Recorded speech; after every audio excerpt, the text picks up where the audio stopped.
Good evening, ladies and gentlemen. We are live. I am super excited. The sticks, in theory, were not supposed to be here until Monday, but it seems like fate has smiled on us, and we have our new Virpil Constellation Alpha sticks a couple days early. So I am super excited to get right into getting those set up.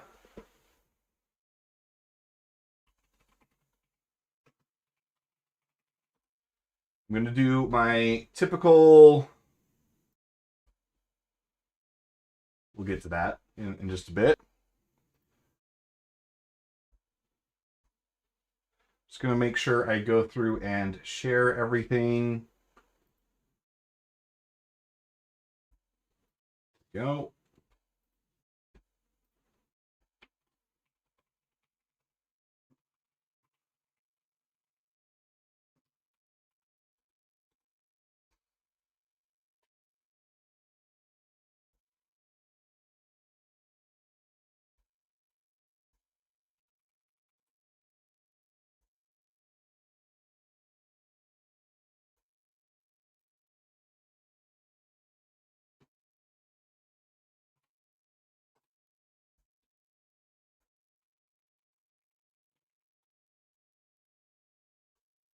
All right.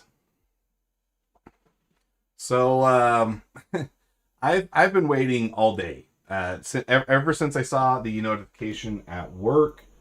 I got the notification on my phone. Hey, package has been delivered. I have just been waiting on pins and needles to get to this moment where we could unbox everything. So I'm not going to put myself through any more wait. People are welcome to join in and enjoy it with us, but we're going to get right into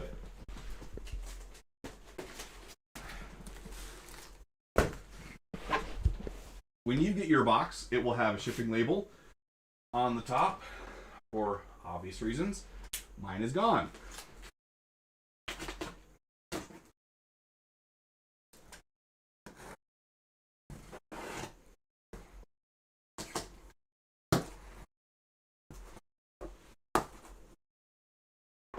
I love having a sharp knife. When you can just tap tape and it just deletes itself. It's like the most magical feeling ever. Alright, we've got some packing paper. Then we've got our 2 sticks in here. Right before we get in any further into that, I did modify my previously existing base plates for the VKB NXT Evos. I can't remember if I ordered plates or not, but I figured just to be safe, I would operate under the assumption that I did not. But maybe I was smart and actually did get those ahead of time. Oh. Okay, so it looks like the little hardware baggie is open. So these screws are actually loose in the bigger plastic. Make sure we don't lose those.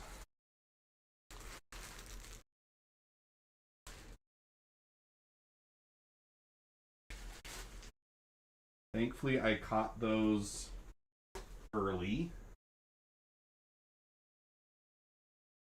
So 4 M4x12 countersunk screws.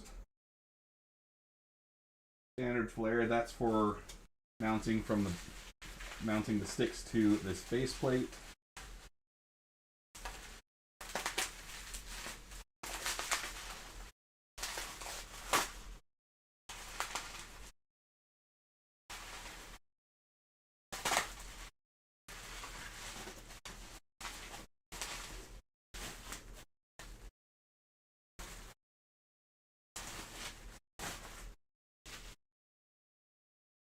Okay, so that is little base plate. I am curious how well the holes I drilled match up. They should be pretty accurate. I used all the skill I have with the mill to make these today, but it looks like maybe I am a bit off. So let's hope I can just use these. Welcome, Draconis. How are we doing tonight?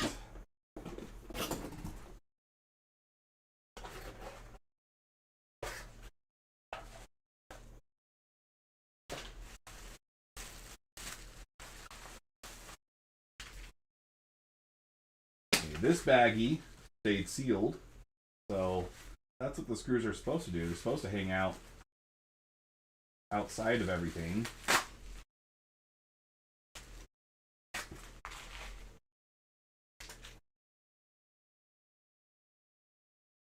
But I'll just put these guys next to their neighbors.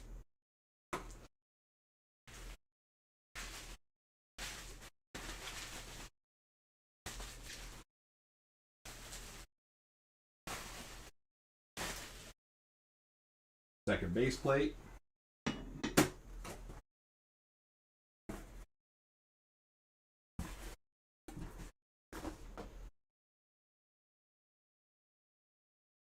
All right, first of our sticks. This is the left hand.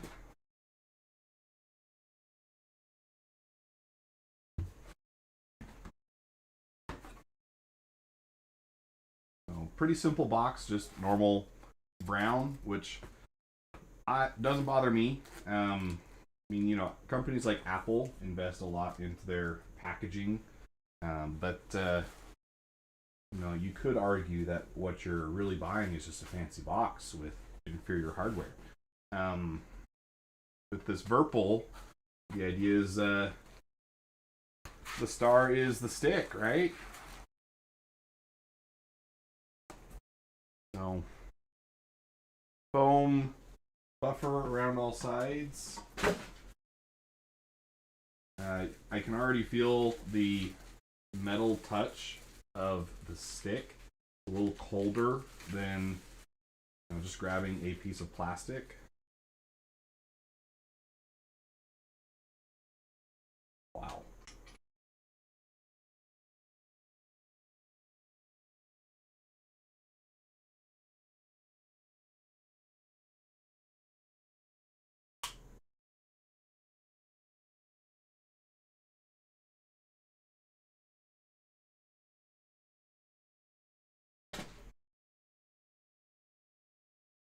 Gotta play with this for a second. There is a lot to take in.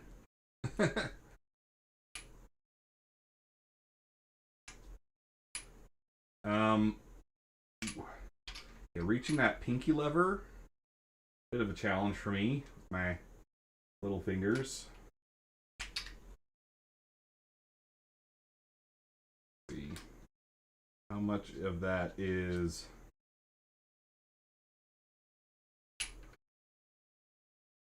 Let me adjust that.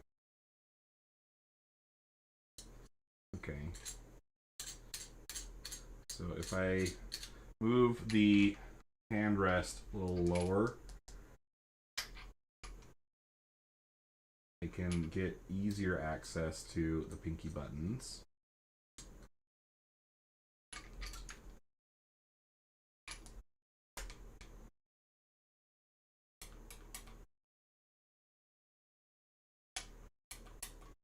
That definitely feels better. I know going in that these are going to be slightly larger, which is one of the things that I've been a little nervous about.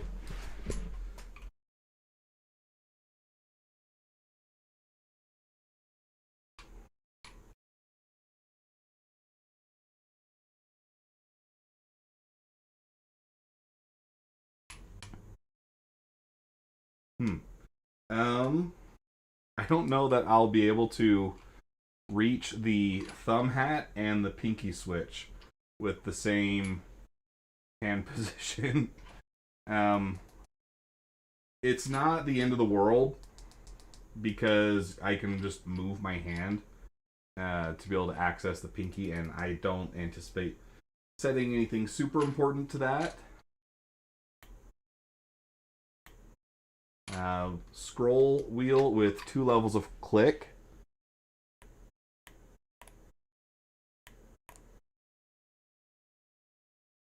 And pretty standard sensation for up and down.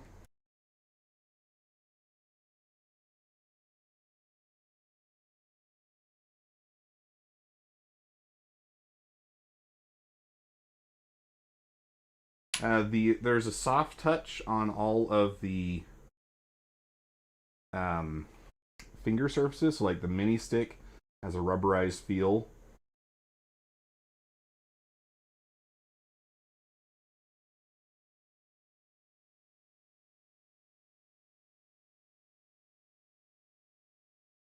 Buttons all feel pretty good.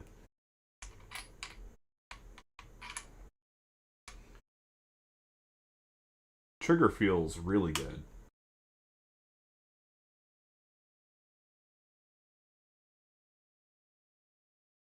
Okay. Let's get it mounted onto a base. I have 2 of the Warbird D bases. And my understanding, based off of what you read on the website, is basically the Warbird D has slightly more range of motion.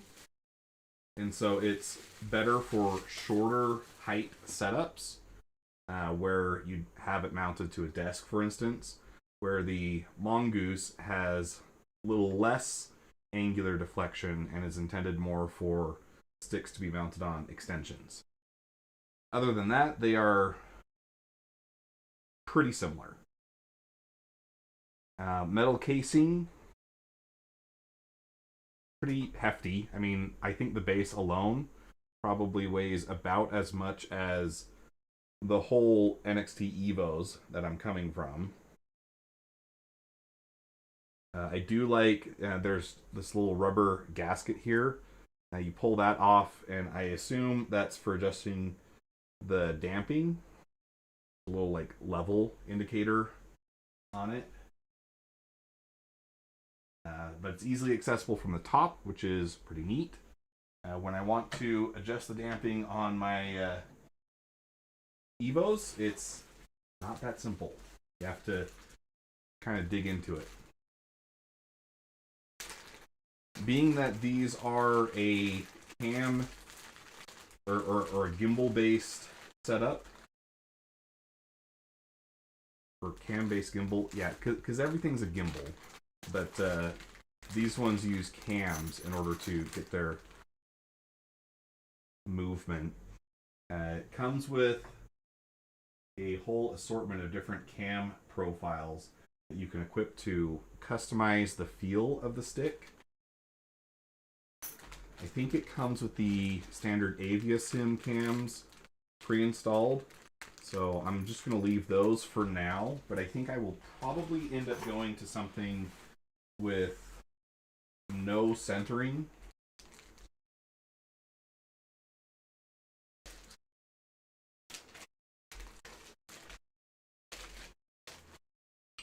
These are baseplate feet.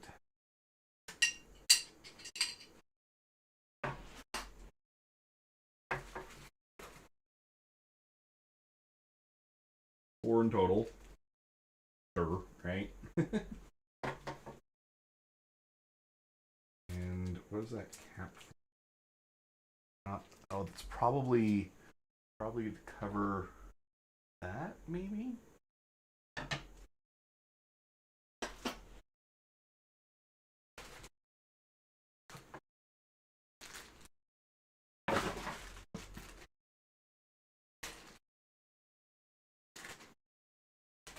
Here is our USB cable.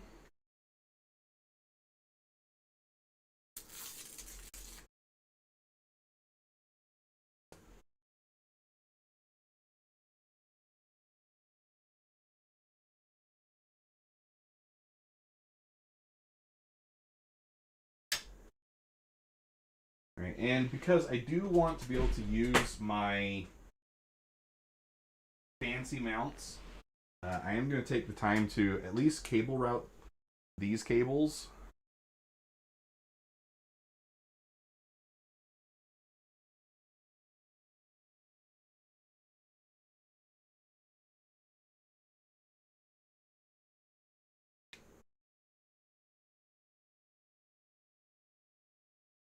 That they're keyed. Oh, that's a nice connector. I like that. Like a spring-loaded thing. So you can't plug them in the wrong way. That's reassuring. And then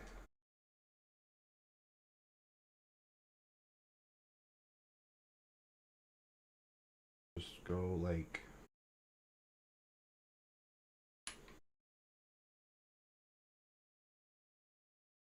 I want to screw it up. These are quite expensive, but I think it just plugs in.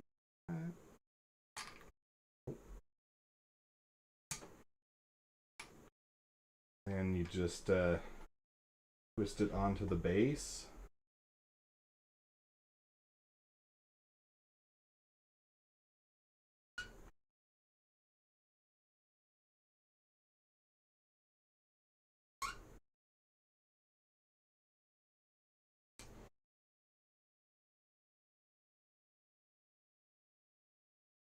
Whoa.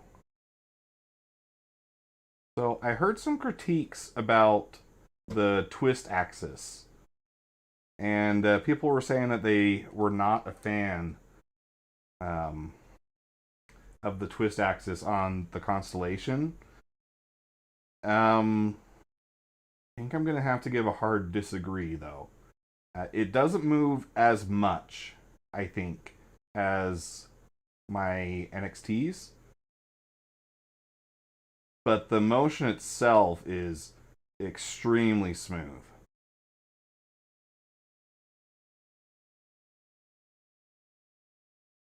Yeah, I don't think I have any complaints there.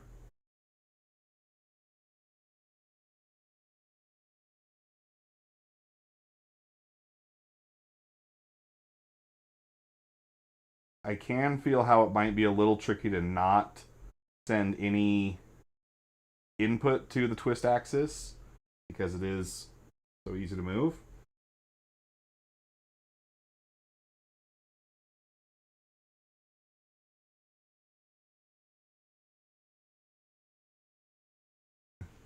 All right, we need to get these mounted onto the chair. Doing it on my lap is not giving me a whole lot of useful information.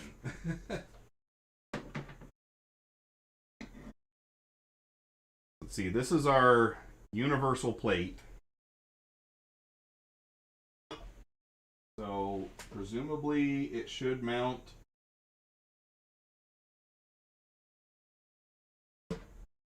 to the chair somehow. Those holes get used for the stick itself.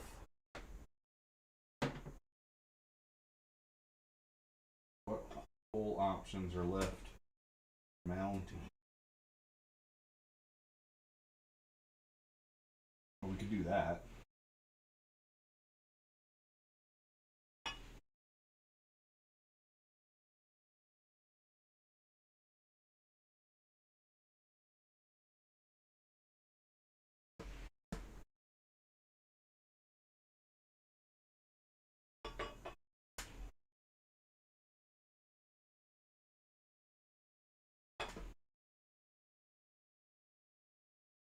That be. I'm thinking of putting the screws through these very bottom holes, and then that goes across on the crossbar for the chair here. That would put it pretty close to me, though. It would be right here. I think I want it a little farther away.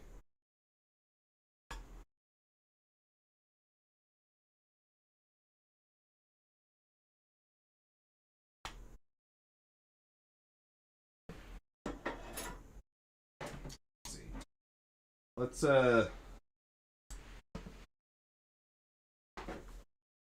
take these screws out of the bottom, since I know that I need to take those off to mount the plate.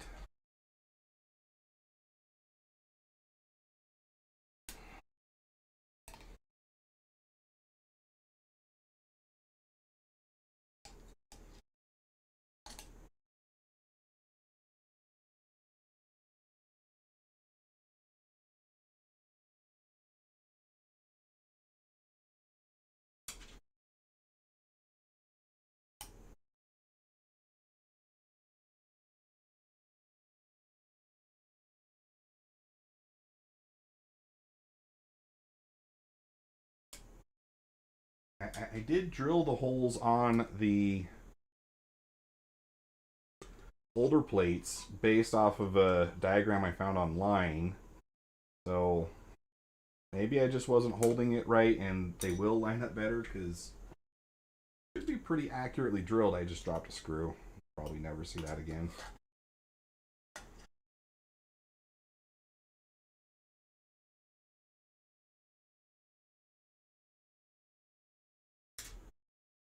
Okay. Even the base plate is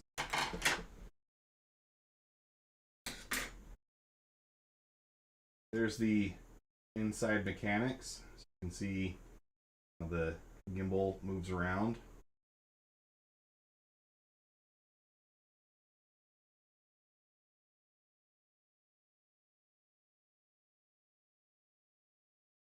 Very, very cool.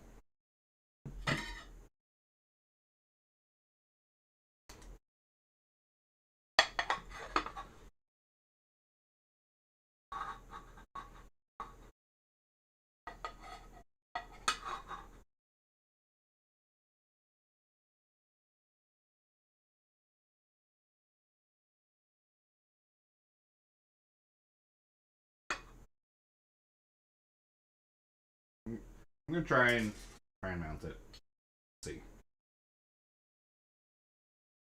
Worst case, just doesn't work, right?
Okay, change my mind. I can get 2 screws to match up. That'll be good enough for now. And I'll just re-drill these off screen.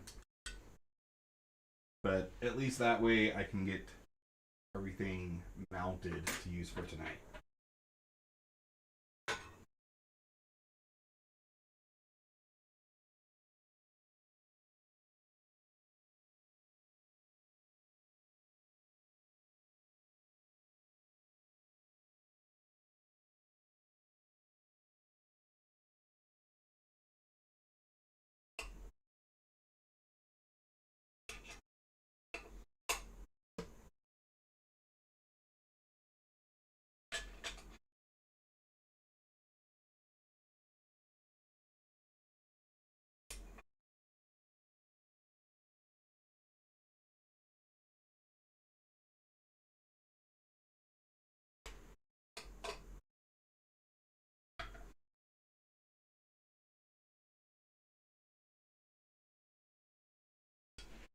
Okay.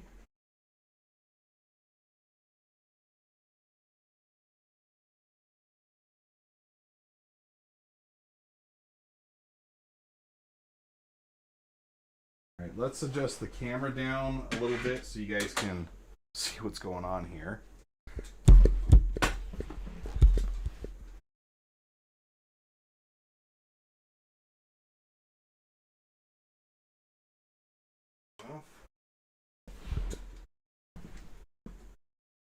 Let's see what gets that closer to view. Lower. There we go.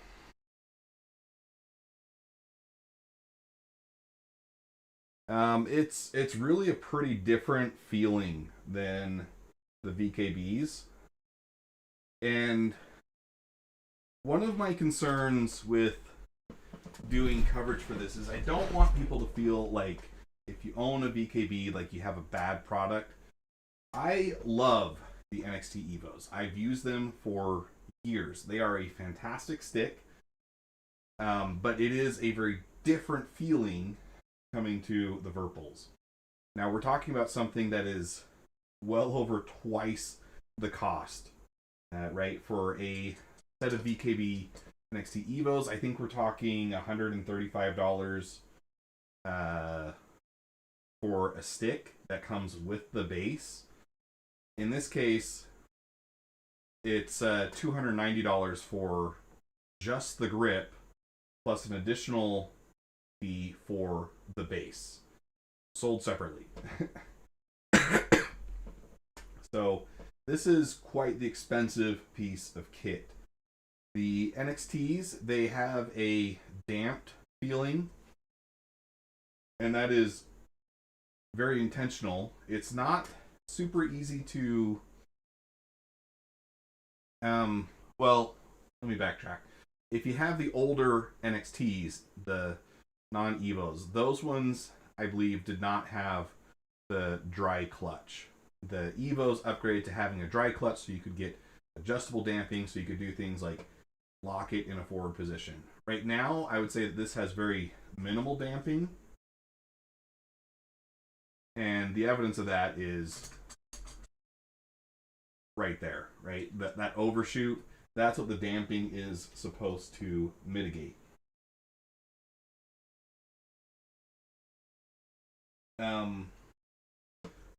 But the smoothness is very, very nice. One of the areas that I do struggle with on the VKBs is teeny tiny movements. And I think I can see myself being a lot better in that regard with this style of gimbal. I can feel that the movement in this very small range, where I don't know if after the YouTube compression if you're even seeing some of these movements, but it just feels like there's a lot less holding me back from being precise.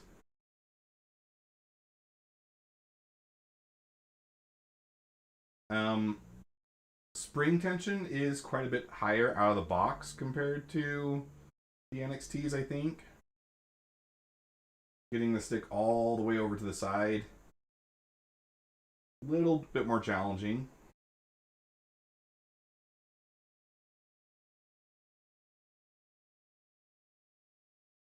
A pretty big range of movement, though.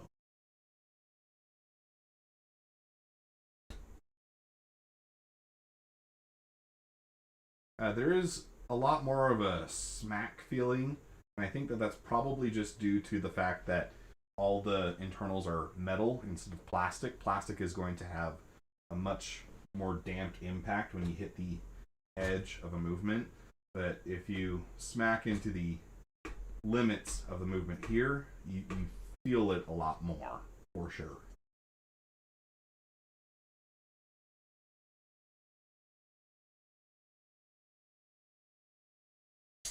So there we go. That's one mounted. Let's get you to stop looking at my pants. Get the other one mounted.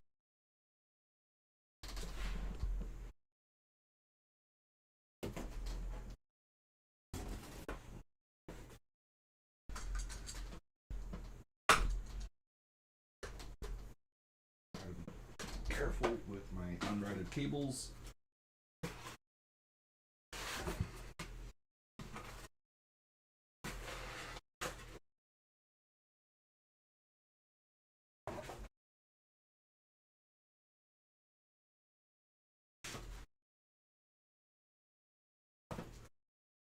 Get all your tool bits out of the box before you toss it away to never look at again.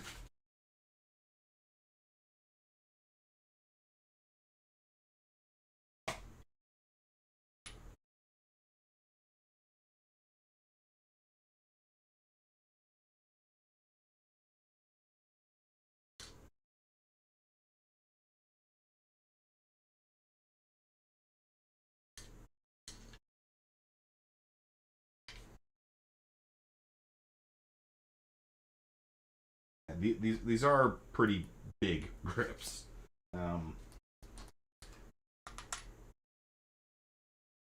Might take some adjustment or a bit of a learning period to really be able to take full advantage of it, because I'm going to be doing a bit more moving around on the stick if you've got dainty hands like myself, which I don't think I actually have small hands. I wear a size medium glove, which is most people, but I definitely don't have massive hands.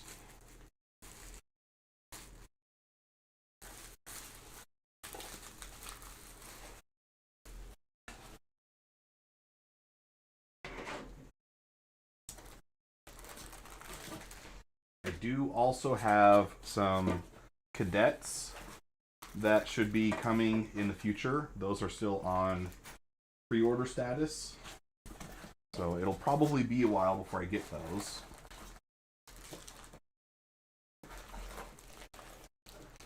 But I do wonder if I'll end up liking that size grip more, because I think those are supposed to be a little smaller. They're more of a direct NXT competitor.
Okay.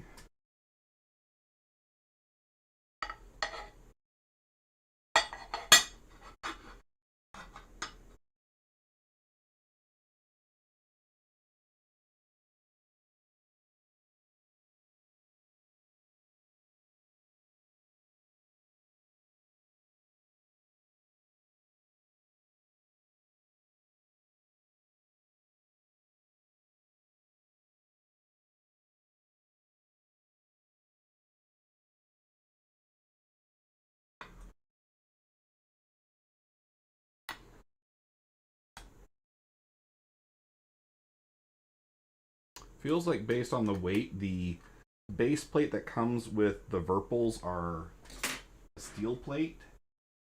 That feels quite a bit heavier than this much larger aluminum plate from the BKBs. Which that's not a quality judgment, that's just a these things are different. There's valid reasons for using either.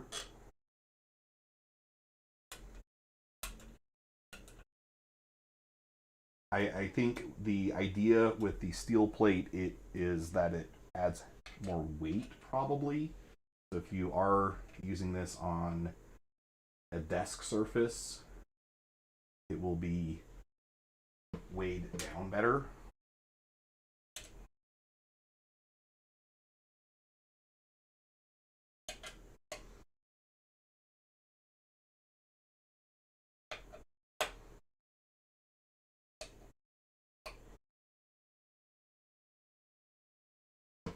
Okay, we're both mounted. Now we need to get the cables routed.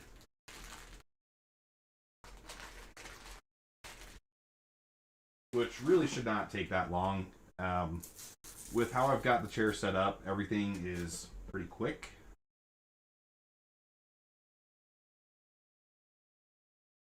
Another spring-loaded connector.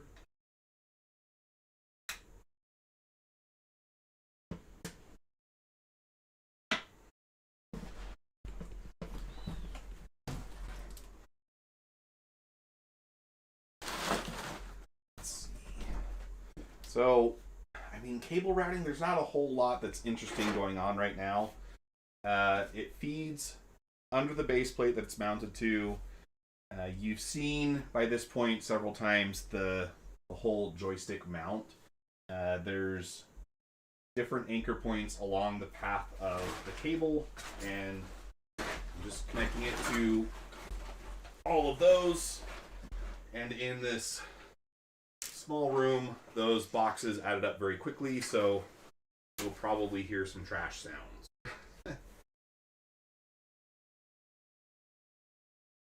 Let's see, which one's the mic? I think it's this third one. Well, yeah, it's the only one that's unique. Enough.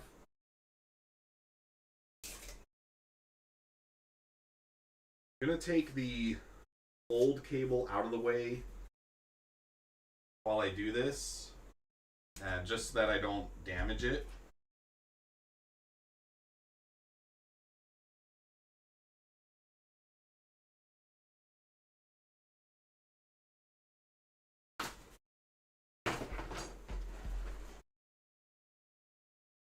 And then I think I'm probably eventually going to end up having a very similar kind of cable protector for the front here.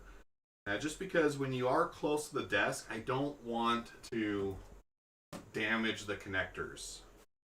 Right? So if you've watched my other streams, you'll have seen the bright red protectors that I made for the BKBs.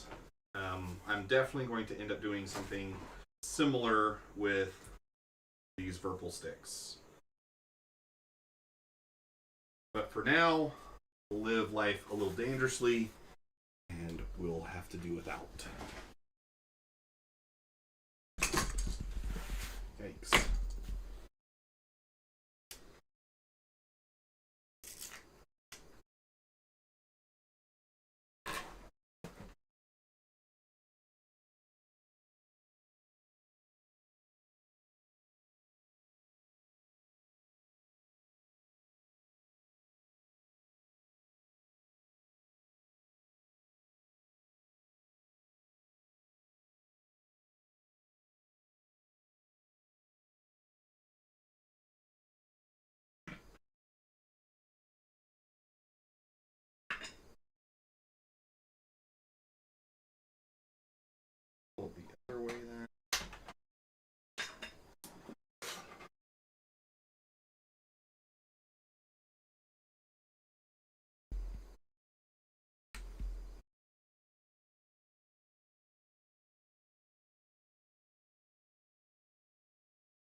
Okay.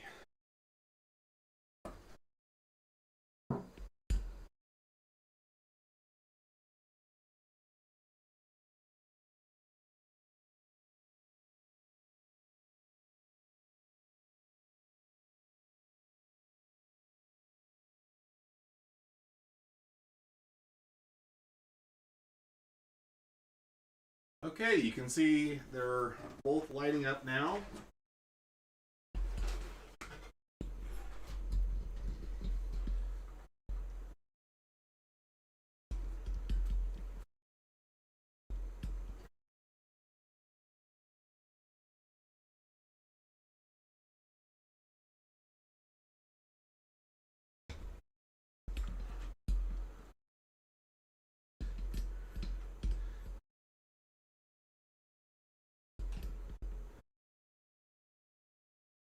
Okay, let's try not to unplug mic cable.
Okay, I'm gonna use one of these cable ties that came with it. I'm sorry, guys. I know this isn't super engaging content at the moment.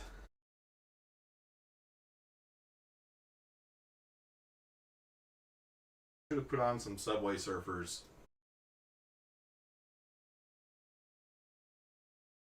Okay, but everything is plugged in now.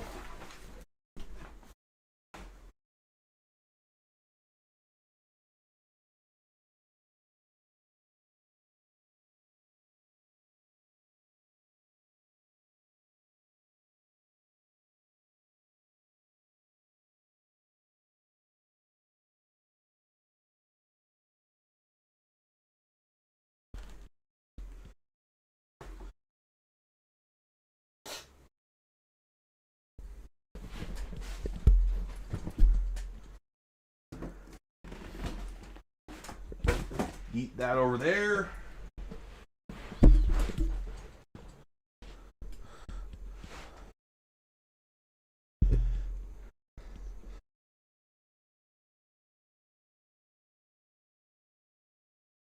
Okay, and first level of adjustments um, is getting the angle of these things to feel right in the rotation. It's easy to change it. Just loosen that, give it a rotate, and then relock it.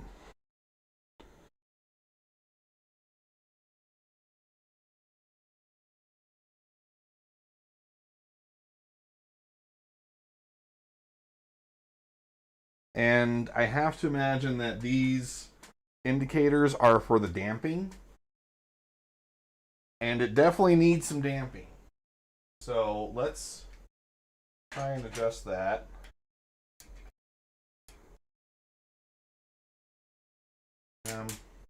Well, they do include an Allen key. I'll use their Allen key.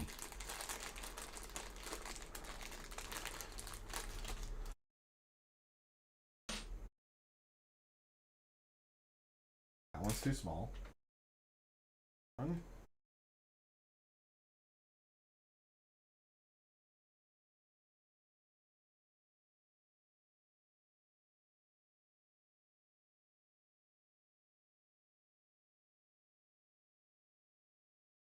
That one's too small. Alabama John said he wants to talk to you right now. He is also live on Rumble. Come by when you can. Let's go over right now. That doesn't sound like a scam at all.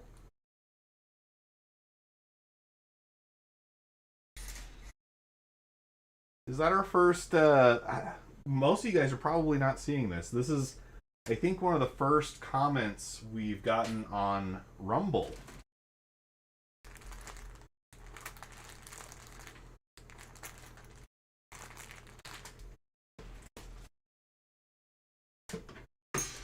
In case you didn't know, I am triple streaming on Twitch, YouTube, and Rumble. Okay, was it actually? I think it was actually the purple one that I had grabbed first. Oh, it doesn't seem to want to.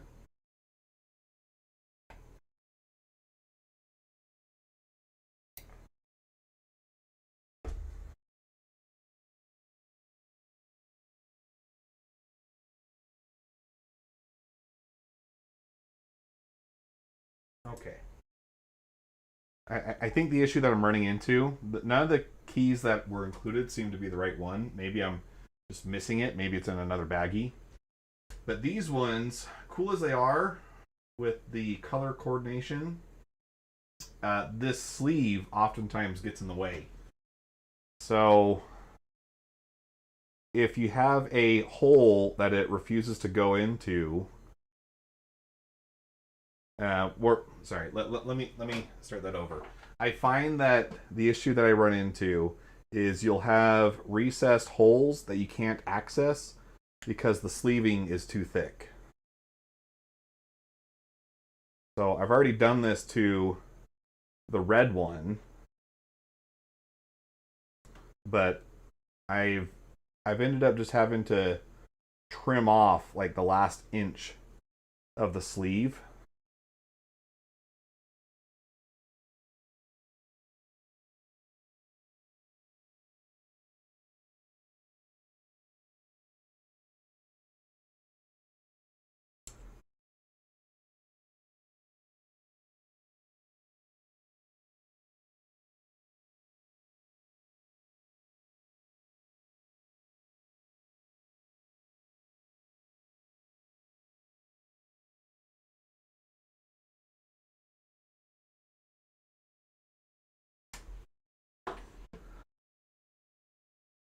So they'll be slightly less pretty, but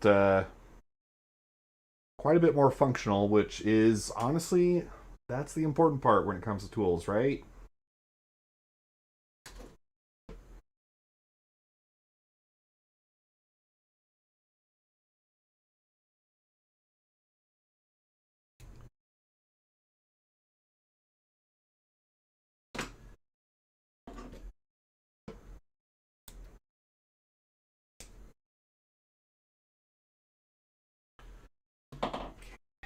Came off easier on the red one.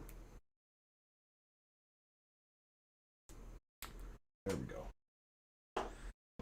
Right. Now I can stick it right in there.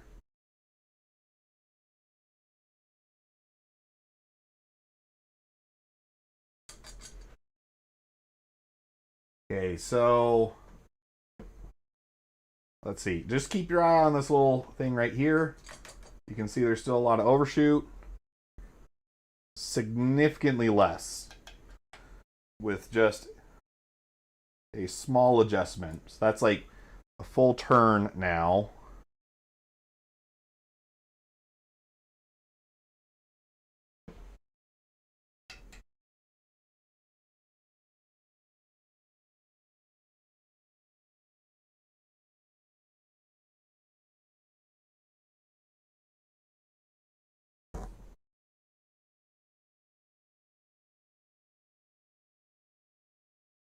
That makes it a little tricky. I have to have stick upright. Where is that?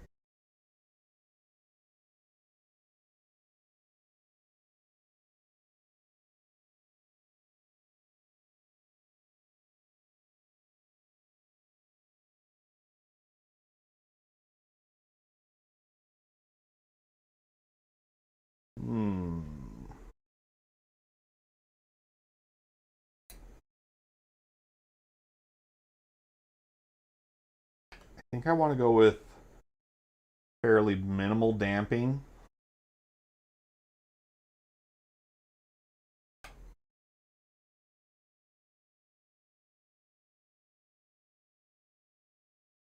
Just to keep a lighter feel for the stick.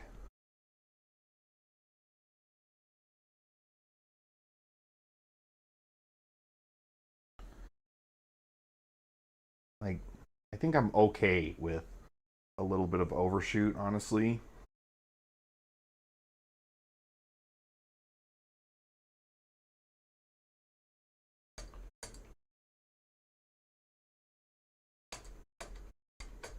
Trying to decide what I like more.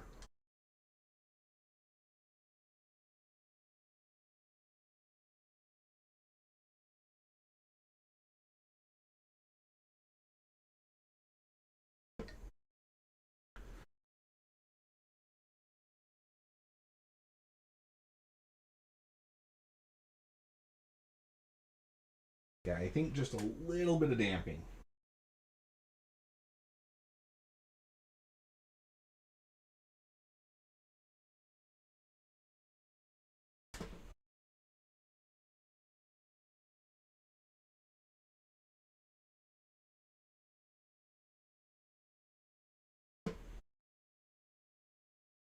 Just going to leave the gaskets off for now because I think we will probably be coming back to adjust these elements a few times.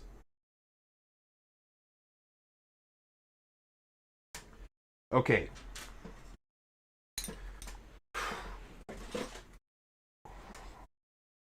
They're connected and set up enough that we can start playing with the software. Put all the extra hardware away.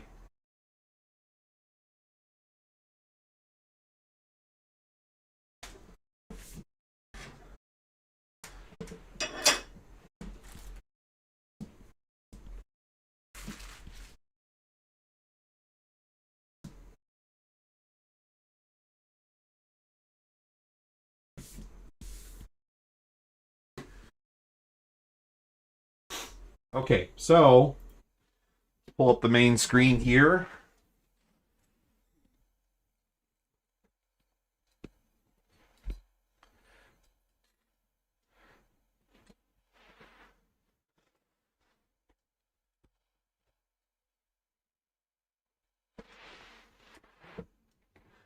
So I downloaded 3 pieces of software. There's the Virpil control software, obviously very important if you're using Virpil sticks. I also have HID hide and well, I'll pull this up so I can show you what I did with it. But Joystick Gremlin and VJoy. So the big thing with VJoy is you want to open this up and set all of these to be maxed out. And so you can have 128 buttons, and then probably by default you will find that not all of these axes are checked. Go ahead and check all of them and set that to 128. I have this set to continuous POVs. I don't know what that's actually doing. But when you set this the first time, you'll need to restart your computer. I've already done that ahead of time because you do the same thing for your NXT Evos. And so because I had already set that, this part carries over. Then with the HID hide configuration client, you want to go ahead and add all of the software that you intend to use with the sticks as applications that can see through HID hide. What this is doing is it cloaks the USB devices from the computer and only allows the software that you allow to see through that cloak. So if we look through the list here, we've got Joystick Gremlin. That's what's actually going to create our virtual joysticks that we will be turning these into. We've got the VKB dev software. That was from when I was using VKB sticks, right? But then I went ahead and added all of the VPC software that comes with the download that you get from Virpil. So all of those can see through this cloak to be able to access the devices. On the device side, we need to add these as devices that are hidden, right? So set your checkpoints or check marks like this: filter out disconnected, gaming devices only, enable device hiding. That means that the Windows PC will not see these sticks directly. They'll have to go through the virtualization layer. Very important for Star Citizen for not wanting to tear your hair out. So now that we've got that set up,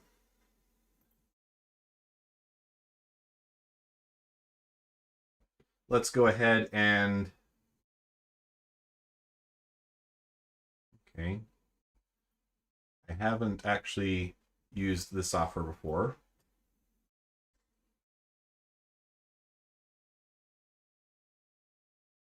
Several identical unconfigured VPC devices are connected. Okay. What if I just reopen that?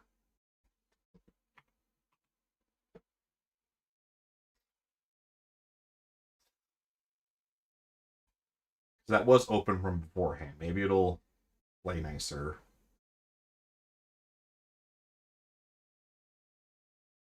Please create profile or load device.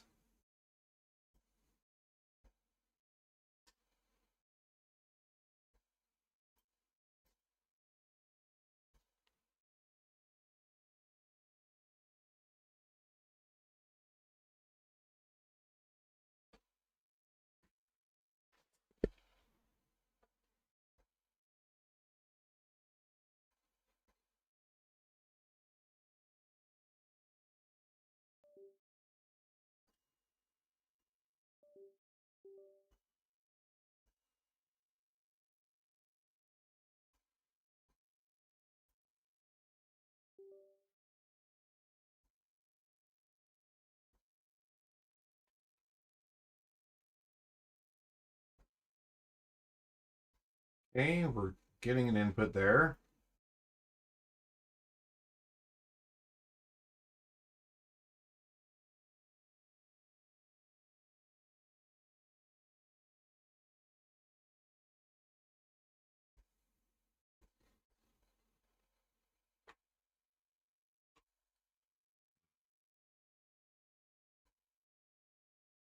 Updated firmware. No.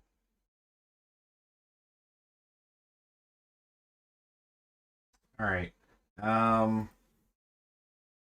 do we get these set up? I haven't had to do this part before, so this is a little new.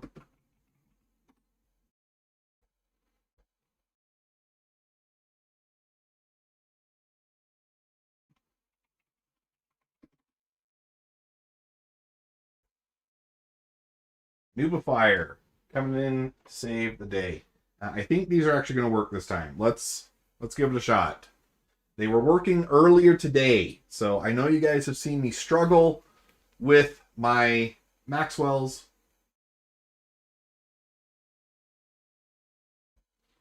Oh my gosh. Don't do this to me.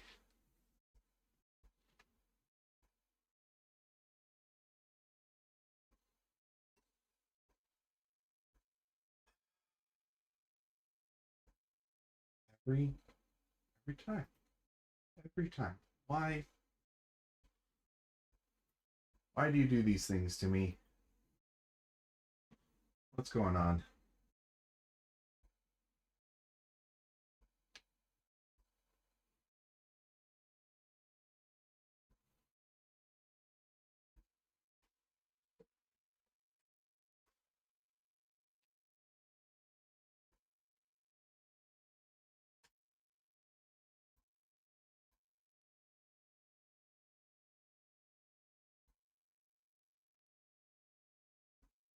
together. The CM2. All right. Once again, Maxwell's not working on stream. I kid you not. I had them working minutes before starting the stream.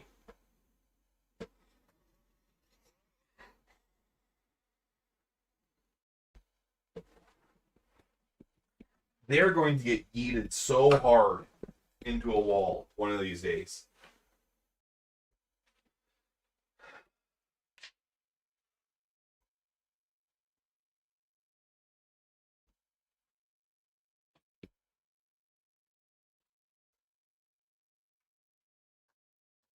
Back to using wires like cavemen.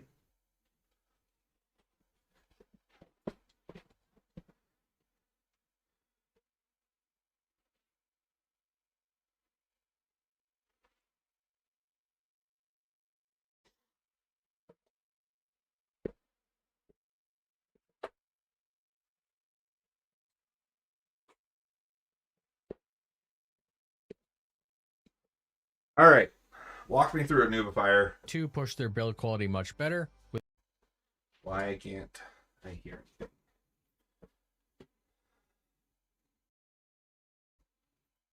With better quality buttons.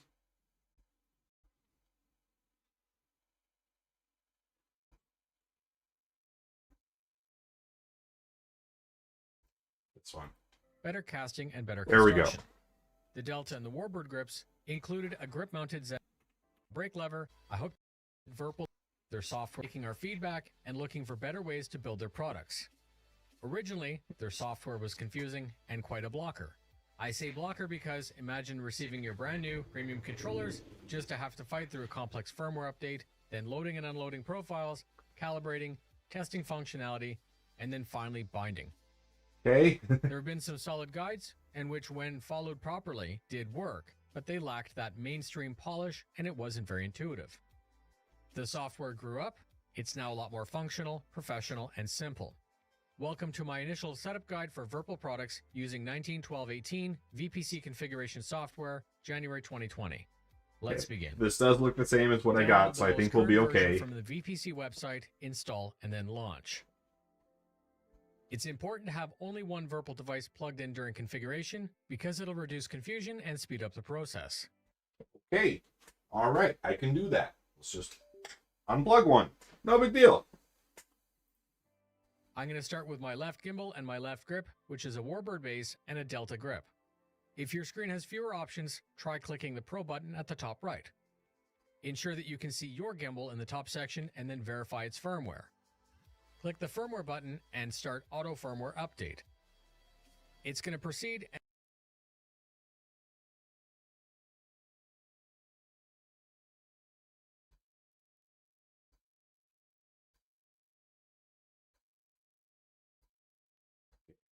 Gonna run this, see what happens. It's not showing the VPC device yet.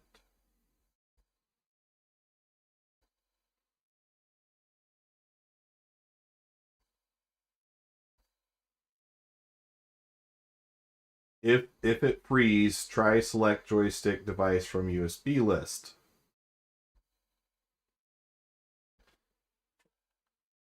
Okay.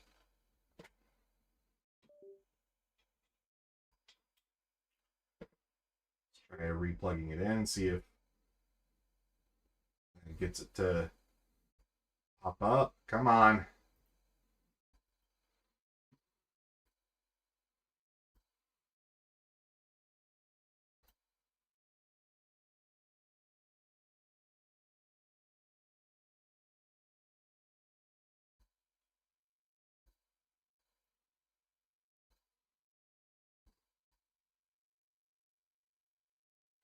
Anything showing up here? Nope. Try the other one.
and then clear the gimbal of its profile.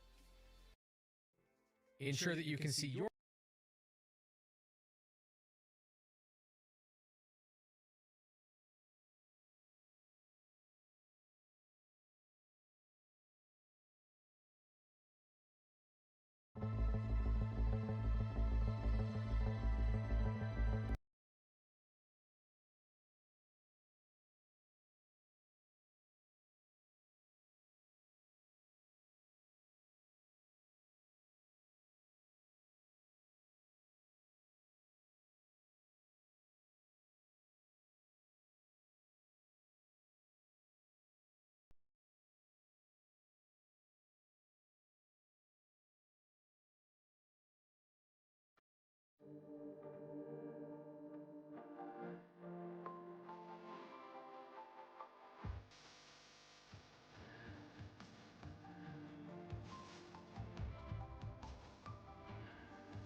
Oh, shoot.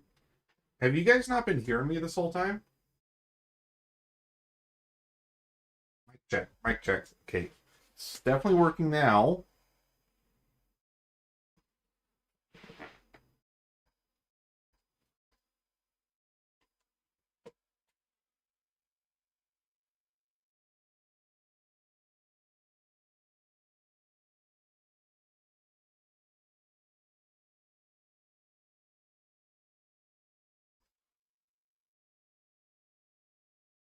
It does show that it's connected, so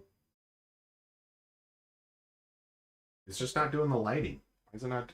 Okay, now it's doing the lighting.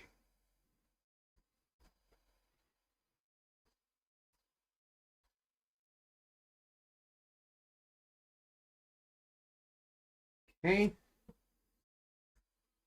Do our calibrate axes. There might have been a whole segment there where you guys couldn't hear me. I do apologize about that, guys.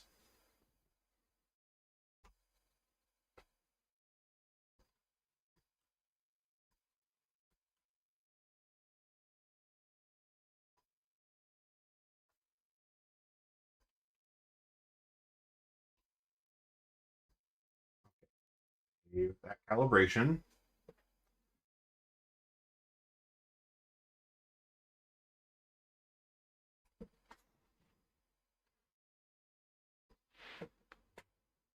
These guys. Make sure everything shows up well.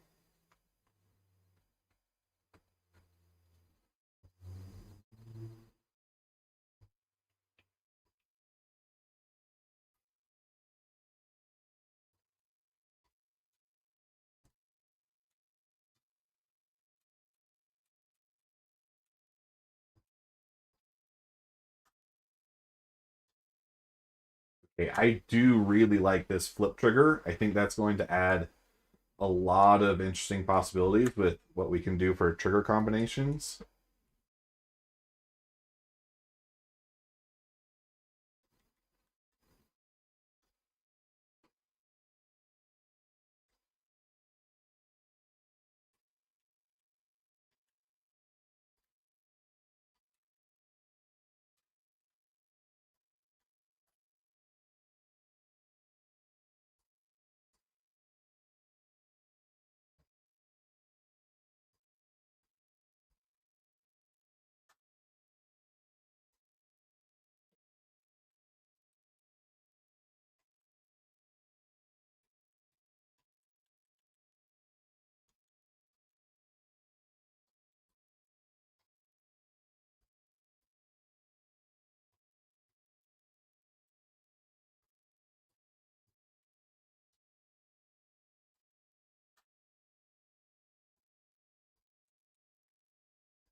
Okay, so those look like they are all working.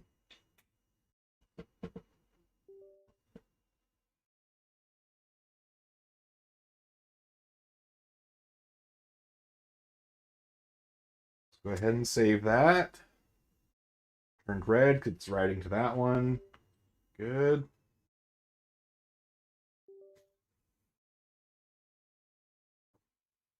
All right.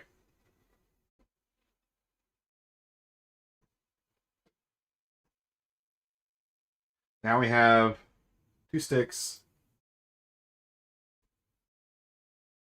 Everything's showing up. Cool. All right, so now we can switch to Joystick Gremlin. Woo!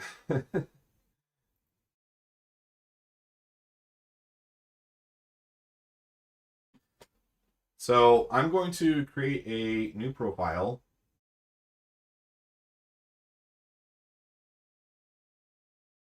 And then I'm going to save this as dual alphas. And then we're going to set up 2 virtual devices.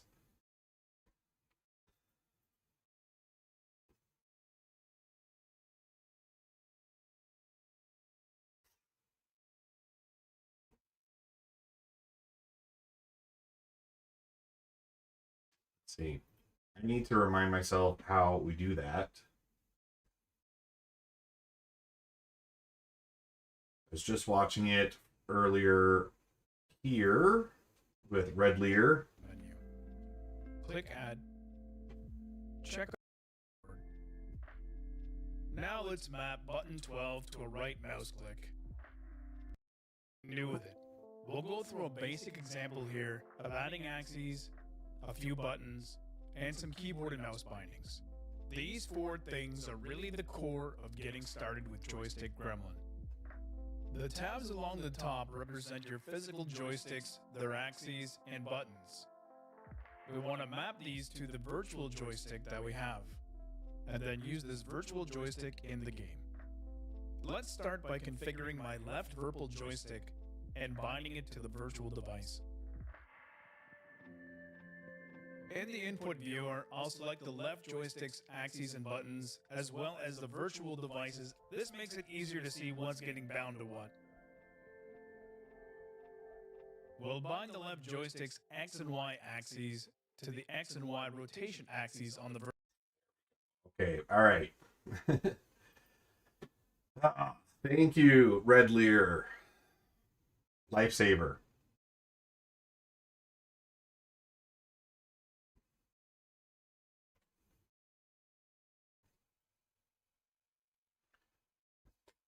Okay. And let's pull up the input viewer.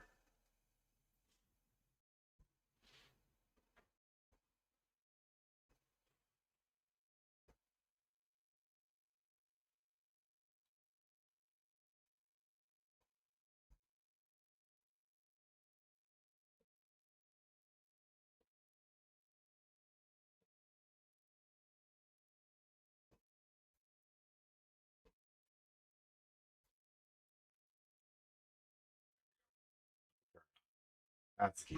All right. And then for y-axis,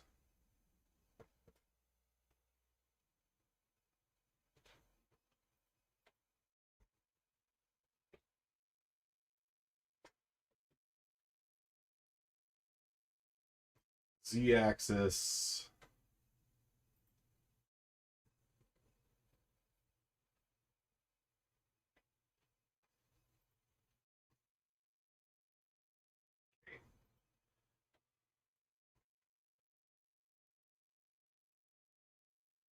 for most of these, you can just, well, let's, okay, is that going to work?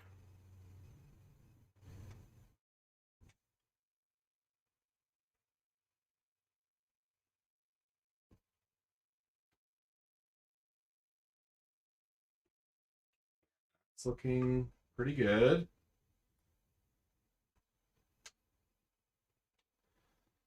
Now, the problem is we are already up to 7 axes of the 8 that we're allowed, which is why we have VJoy device number 2, because I don't want to give up access to these different axes. Access to the axes, yes.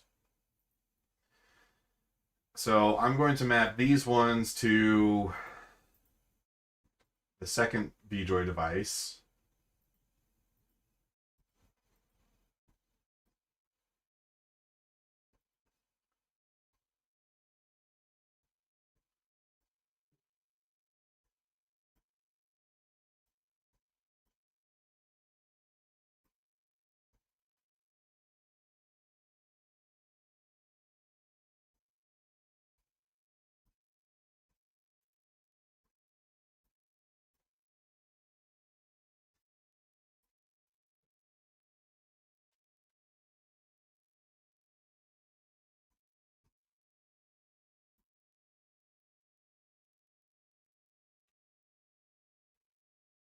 And we should be able to see all of them here as well.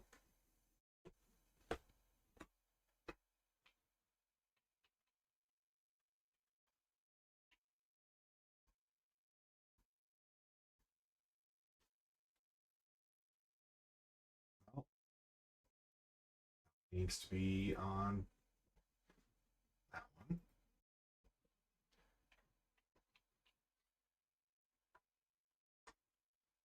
Cool.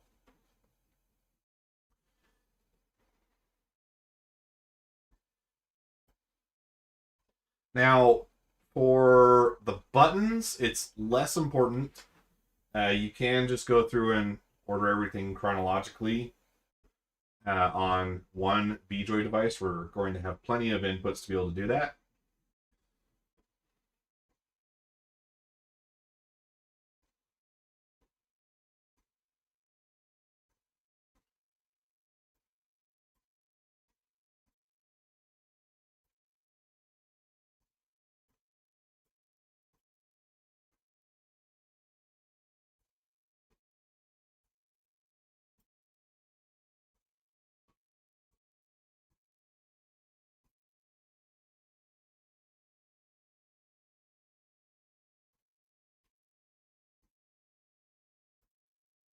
And the cleaner way to do this would be to go through and count all the buttons and only add that many, but I don't think there's actually an issue if I just create more.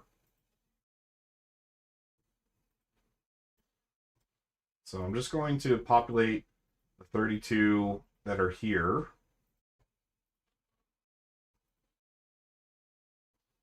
And then on the right stick, we're going to keep the button count going up from there.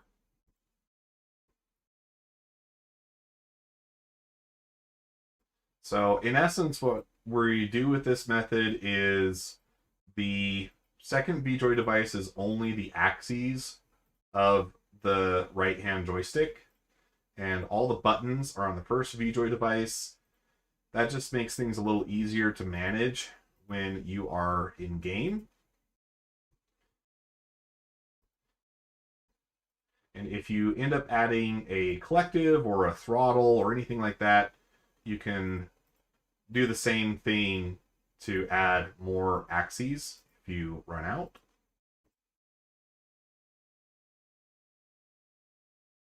But one VJoy device can handle 128 buttons, so you can just crank that number up.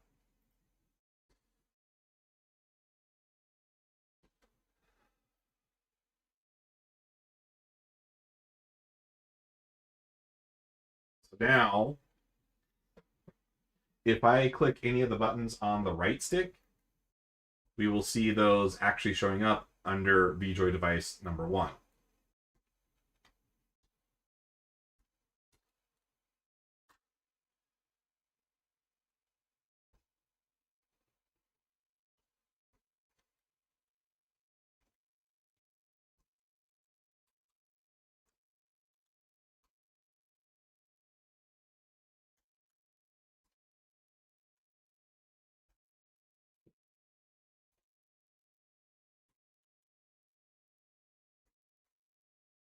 Right? And then anything lower than 32 or 32 and lower is going to be on our left stick.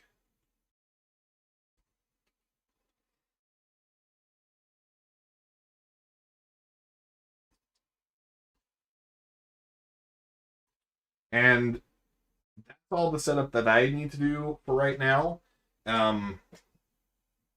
You can do the more complicated or the more complex things like map it to a keyboard button. I haven't done that, so I just stick with that. But if you want to have like mouse control with a mini hat, you can do that. I just don't. I don't find that I need that. So that is all the setup that we need to do in Joystick Gremlins. Let's go ahead and save that. And I'll go ahead and drop that in our Discord, just in case anyone wants to use it.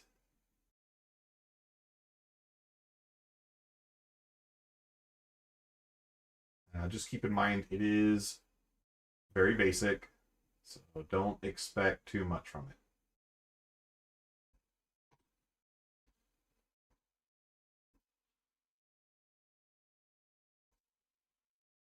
Okay, so let's put those back for now.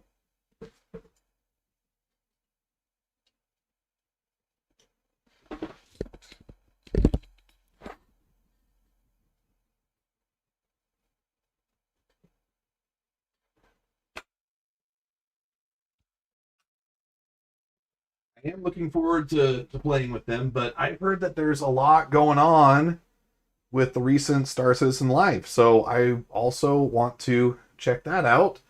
We've got the joy of listening to Benoit, our favorite developer, called in, dragged from his slumber to put out fires basically once a year. It's 2 hours long. I know. Hi, everybody. Welcome to Star Citizen Live Tech Talk with Benoit Beausejour. I'm your host, Jared Huckabee. That's how you know that they were really needing Benoit. Right. And if you've never seen Star Citizen Live before, lucky you. No, it's where we take usually about an hour out of our week and we chat with developers. Hour. On these special shows that we do with our good friend. Yeah, you know there's a lot to talk about when it ends up being 2 hours long. Benoit Beausejour. We usually take a bit longer. Last time we took 3 hours. The first time, the time before that was close. Which I think we watched that one live too. This time we're clocking in at about 2 hours. I'll go ahead and put we have meetings that we have to go CC on so that you guys can read too. 2 hours. So, yeah. I'm running out of gas. What else do I do in the intro? Oh, I got to introduce the person. So, I've mentioned this person in Benoit Beausejour a few times. Yep, So let's go it's ahead. Benoit. Benoit Beausejour. Is that a Lego set on Hi. his desk of a Corsair? That's pretty cool. Impressed with your pronunciation. It's been like 12 years. No, but it 11 years. keeps getting better. Every time it's Well, better. Let's see. Privately. There you go. I know. Thank you, everybody. Hi, everybody. Tell everybody who you are and what you do for Star Citizen. So I'm Benoit Beausejour. Woo. Say it again? Or no? Okay, good. I am the Chief Technology Officer at CIG, so I guess the best way to describe French it names is are a computer chip in it. I'm kind totally of- made up. There's like twice as many letters than you actually end up saying. Star Engine Group, and I meddle with all areas of the game, trying to get us forward to our 1.0 release. Metal's a good word. But we like Benoit. My pleasure. He deserves a few extra letters in his name. I'm seeing better without my glasses, so we're going to take off my glasses. Although I'm going to have to do the show like this. Now I can't see everything else, but I can see this. This is important. All right, so on these shows, on these special Tech Talk shows, I think, we are going to cover a variety of topics. So these topics have all been discussed ahead of time. We worked out. Benoit, as involved as he is with so many aspects of the game, still needs to be afforded the opportunity to check in with other directors and get updates on what they're doing and everything, so that we can provide you the most up-to-date and accurate information. So this will be a show that's less about taking questions from the chat or from the community, and more about just a very candid conversation about the current state of the game, the development, where we've been, where we are. The thing that I'm most looking forward to hearing about is the social tools, which I've seen in the description. I'd switch teams for Benoit.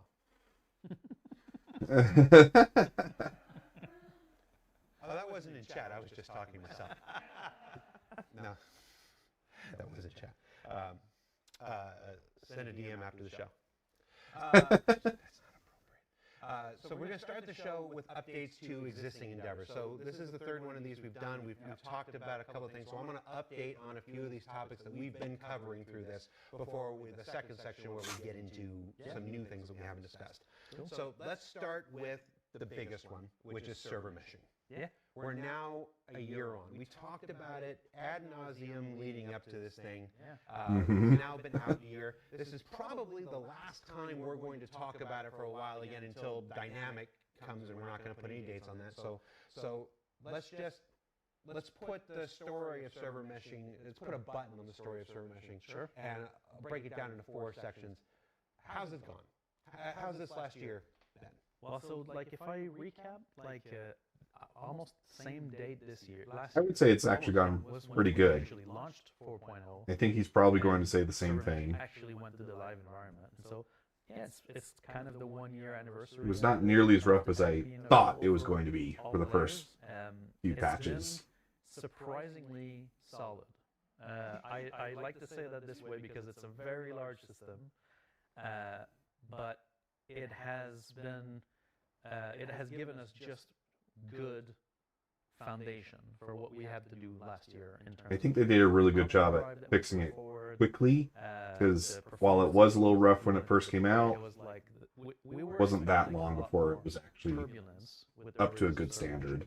Than we've had in a year. It's been a very, very stable system overall. And so I would say, like, you know, if I look back at the year, obviously there's always problems, you know, with new technologies, but the server meshing itself has been very, very, very solid for us. Okay. So in the, quite frankly, years leading up to it, talking about it, it began to get this mythology that it was going to be this silver bullet. It was going to be this one-stop fix that was going to fix so many issues. Mythology, that's what you guys really... But I want to talk about what it has enabled for us. That one does bother me because that was one of the things that they really kind of pushed. We're always waiting on server meshing for all these things to work. Mission refactor needs to be done with server meshing completed. Waiting on cargo refactor, transit refactor, all these things. It was always server meshing needs to come out first. That will enable us to actually fix everything. So it was always put forward as like a very central technology, and it is. So it's not a mythology. That's what we were told. Now, there are caveats to that, like it wasn't going to fix everything, sure, but it's not like we made that up ourselves. The Star Citizen experience before 4.0, so before server meshing got introduced, you know, a server crashing, that was the end of your session, right? You would lose your ship, you would lose your cargo, everything would disappear, you'd have to reconnect. Very sad. 30Ks were like the worst thing you could experience, and they were very common. I think 317? Intense this was, right? And right? so the first thing that server meshing brought us is server recovery.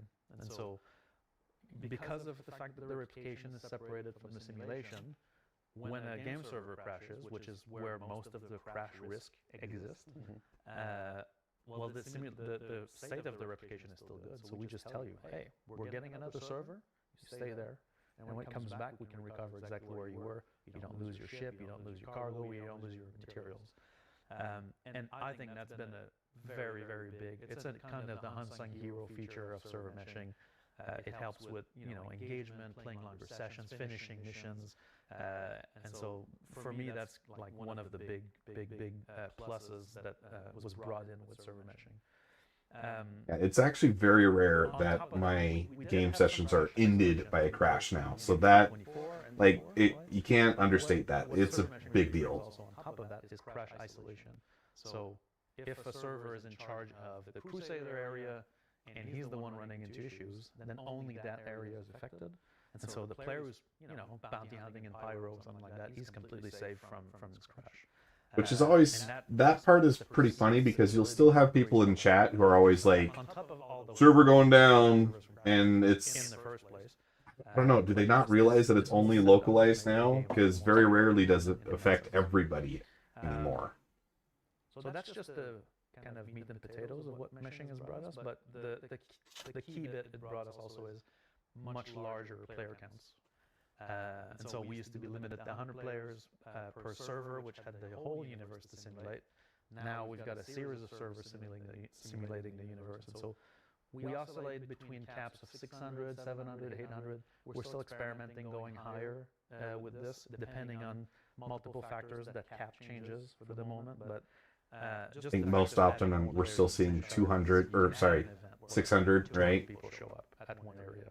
Surprisingly enough, we've also discovered things through this, that sometimes game servers actually perform better with more players in one area than one server simulating the whole universe would, because he has less entities streamed in, and now it's all about updating the components in that area. So we've seen certain events, you know, because players always find a way to Like the Daymar rally, organize something that should be a problem, but or who is it? Morphologist inviting everybody on his 890J. New Babbage, and we looked at the server performance through that, and it was actually very, very decent. So we expected the full meltdown, but it was actually good. And so that enables that experience, right? Obviously, there's a million other problems to solve for this to be a really good experience, but from a server meshing point of view, that was a big win.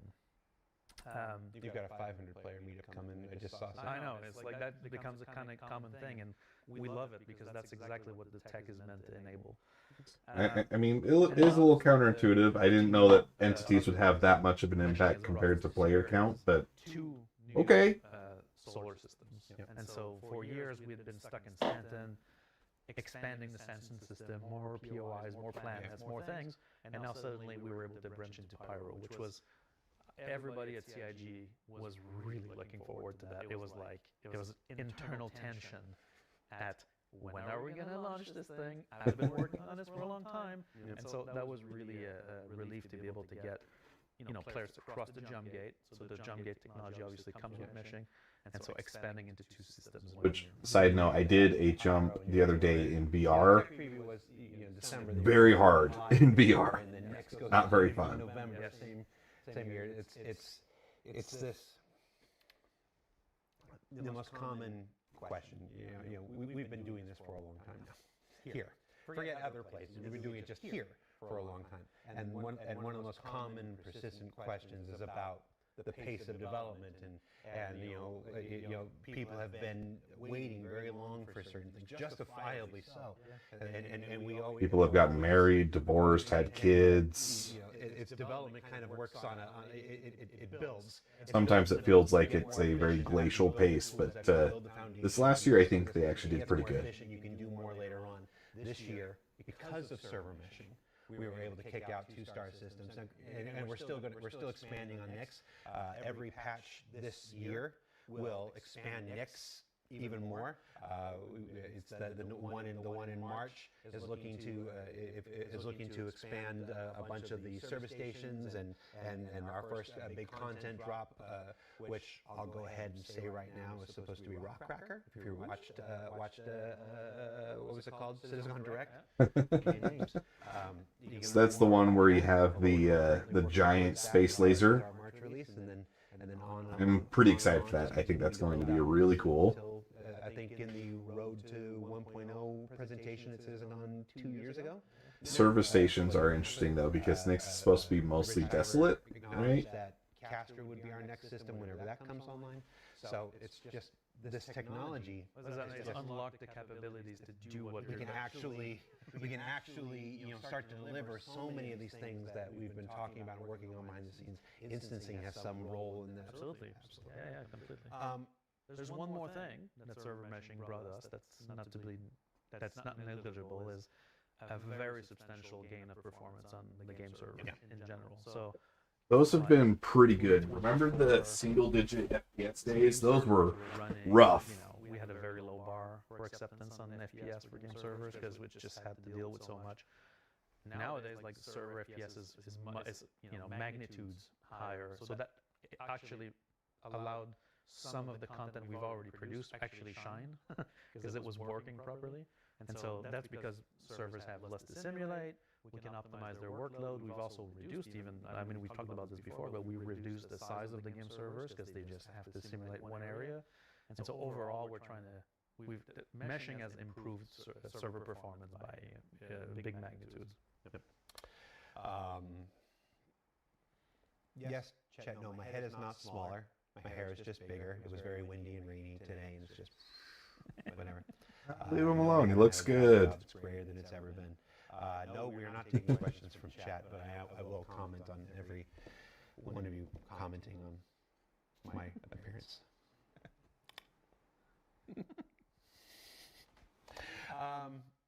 So that's static server meshing. We know the next big stage of server meshing is dynamic. What can you tell us, if anything, about that?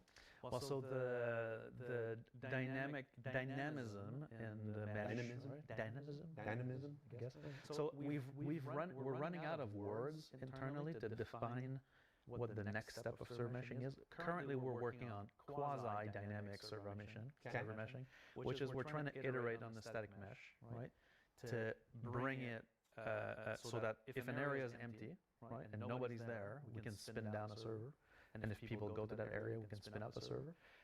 To achieve all this, all of the mechanics required for a full dynamic mesh need to be there. So like mass authority transfer between servers, because when a server goes out and it has X amount of entities that it currently has authority over, Give all those.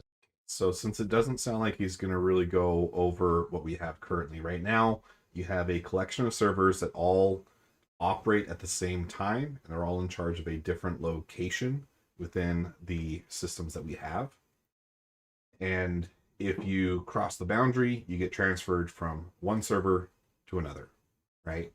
So this quasi-dynamic, the way that he's describing it, it sounds like if no one is in this part of Nix that had a server dedicated to it, then that will be allowed to drop out, and then essentially that part of the map is gone for that moment of time until someone crosses that would-be server boundary. That spins back up and is back in place. So what that would allow them to do is they can spin down a server from its current obligations, reassign it to something else, and only use the resources as needed. The full dynamic server meshing that we are eventually working towards is being able to have the scope of the map that's being controlled by one server scale up and down based on the player load, right? So if you have 200 players in one concentrated area, that's going to demand more resources, so you have more servers focused on that section of the map, where you might not have any servers actively working on other parts of the map during that time, right? So being able to automatically do those things, that's full dynamic. Quasi-dynamic is a step in between, where it's not going to size up and down the load, but it will turn itself off if it's not being utilized. So it needs to give that to another one, and that obviously you don't want that process to lock up the parent server. So that whole mechanism is what we're working on at the moment. In fact, we've done over the break, the team has actually reached a milestone. We were able to run with our internal testers a test of quasi-dynamic server meshing internally. So that's good. I mean, it's the first test, so it's a bit rough, but it basically requested, I think, 200 servers to run the mesh. That was a little bit of a... Yeah, our ops teams, Ahmed specifically, I got a call from Ahmed immediately. Can you imagine the FPS you're going to get with 200 servers working at the same time? I've been trying to workshop a new name for you, and I've just got just a little bit of dynamism.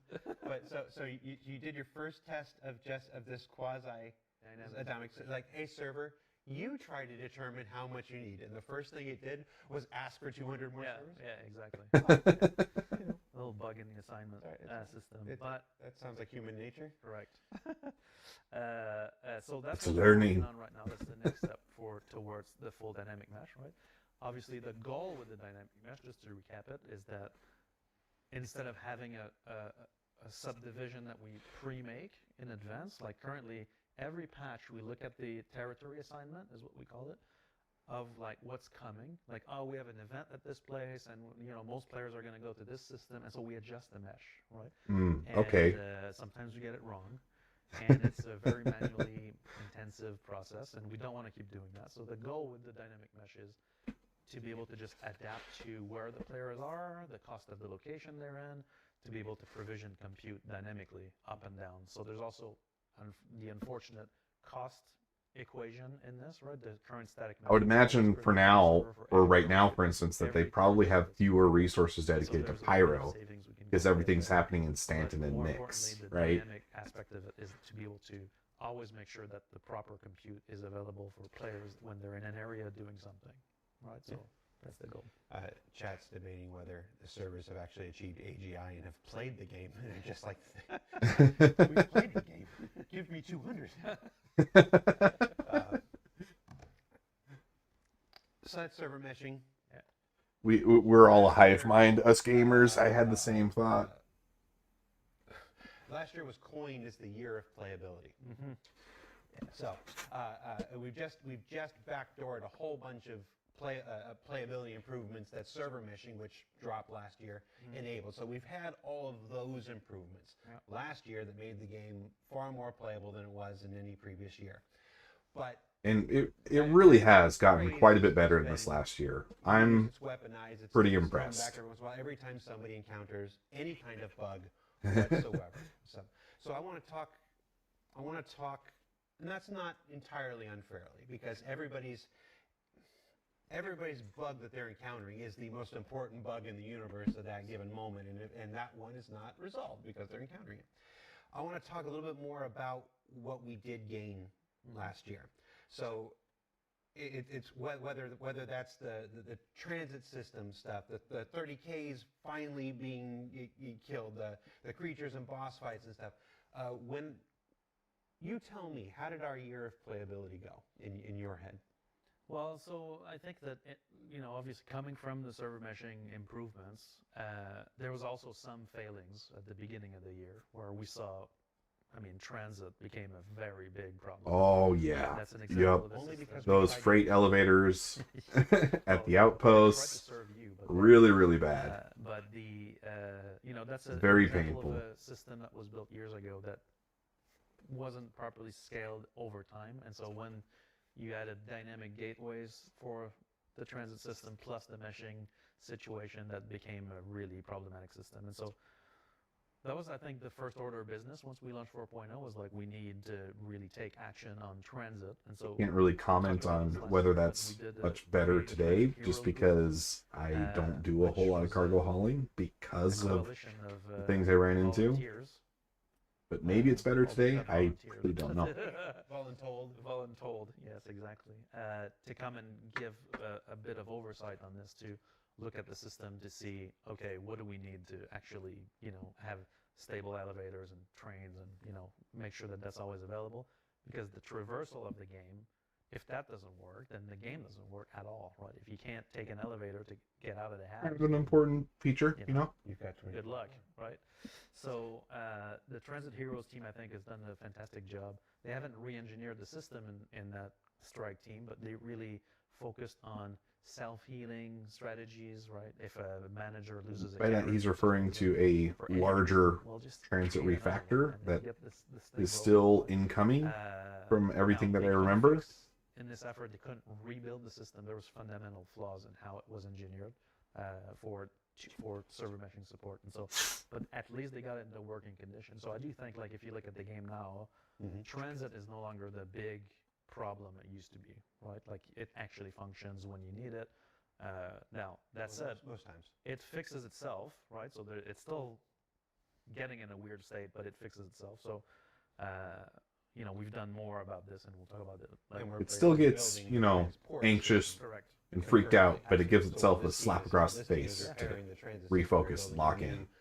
That's basically what we've got. Right, so It's still freaking out, but is basically it can force itself along. the real fix. Let's get to transport when we talk about it. Yeah. So what else did we get last year? Well, I got a list here that I worked out a little bit with Jens, just to gather up, because the game is so big. So I'm gonna limit you a little bit on this time. You've got okay, I'm gonna give you 5 minutes. sounds good. I'm gonna give you 5 minutes. I'm big time box because we do want to get to the new exciting hotness. I'll go for this is important. Okay, so we talked Hold on, about 30K hold on, protection. my clock out. Okay, Here we go. Sorry. Go for it.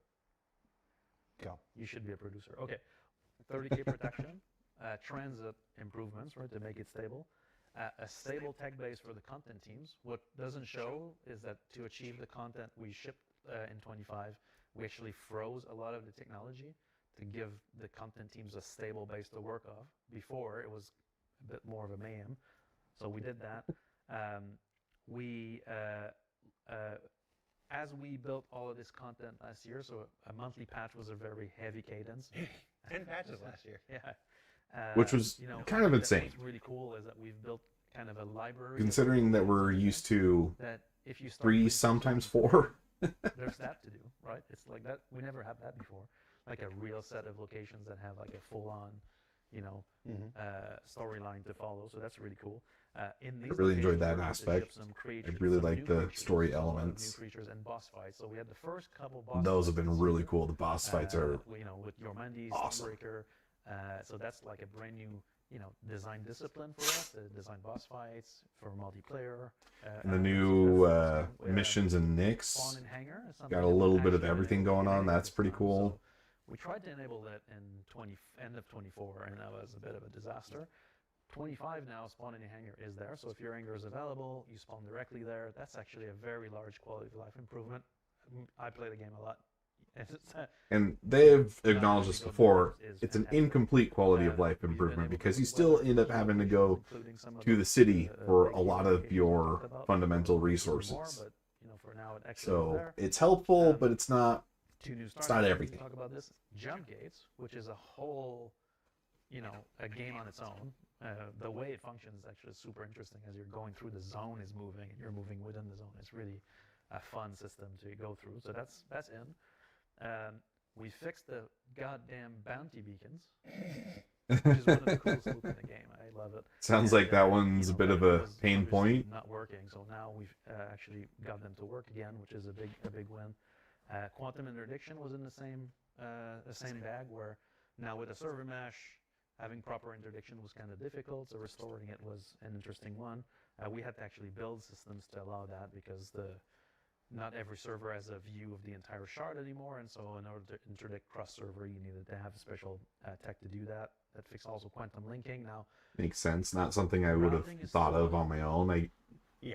there's still issues, right? It's getting there, but at least there's been some quality of life improvements on that side. It's kind of mind-boggling how long and how much of an issue quantum travel has been, Ongoing. especially given how critical it is to But there's been a navigating lot the of- I game. mean, But throughout the year, Freight Elevators. it works have been- most of the time. Compared to where they started Yeah. when we attempted to Yes. when we pushed them to the forefront for an event, and Right. yeah, compared to where we started. But We talked about server FPS and stability from the meshing and the cleanup that we've put in place. Also, we've pushed at the middle of the year. It came for you guys at the end of the year, but actually we merged it at the middle of the year. But a whole new tech base, including at least a year of graphics update, including Vulkan, coming into the game now. That was what will allow us this year to do some pretty large changes as well.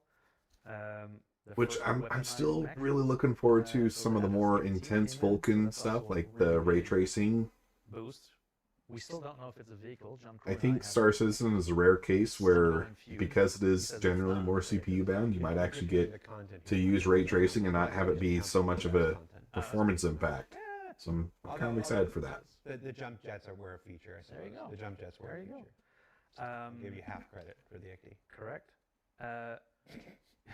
Thank you. Thank you. I will take that. Comms notification got a big facelift.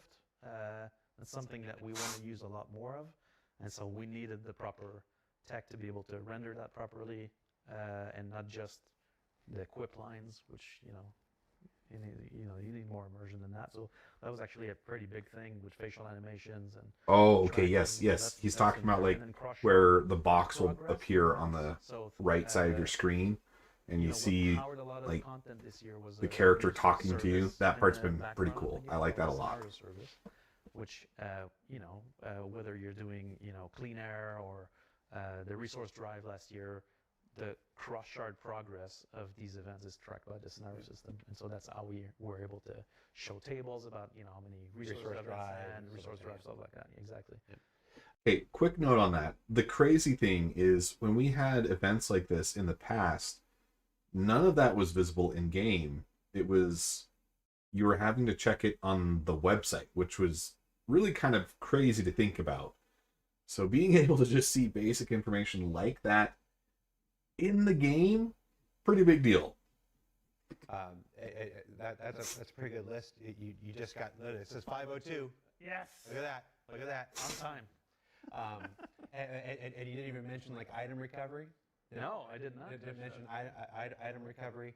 I don't think we can really count that one. If you ask me. I got distracted by my own clock. Basically, you know, it's hard to think about how I want to say this. If you've been watching this show long enough, you know that I'm not above taking a section, in this case 5 minutes of the section, to basically go through some talking points that I want, that I think are important, that I think people want to hear. We have had things like the year of playability thrown back at us in comms. When you see, I tune into a Twitch stream or YouTube stream, you know, and somebody gets a very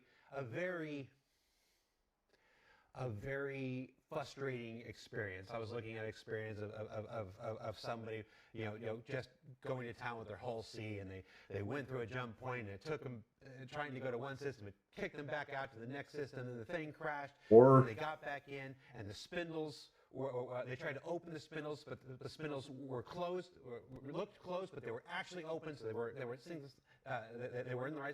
wrong state.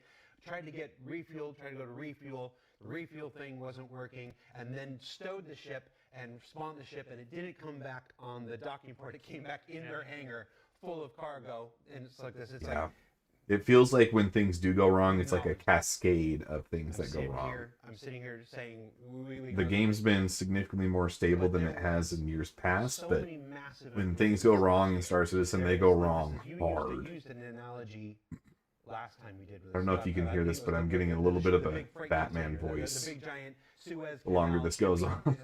That you don't just turn the direction around. You don't just spin the wheel and suddenly you're facing a new direction. It takes time to move these things. And the efforts of your teams and the people under you, these strike teams, these hero teams as you call them, I had an experience the other day that we call the persistent universe around with the Hull C. Speaking of trying to turn things around, very painful. You cannot slow down very quickly when you've got 4,000 SCU of cargo. Who would have thought?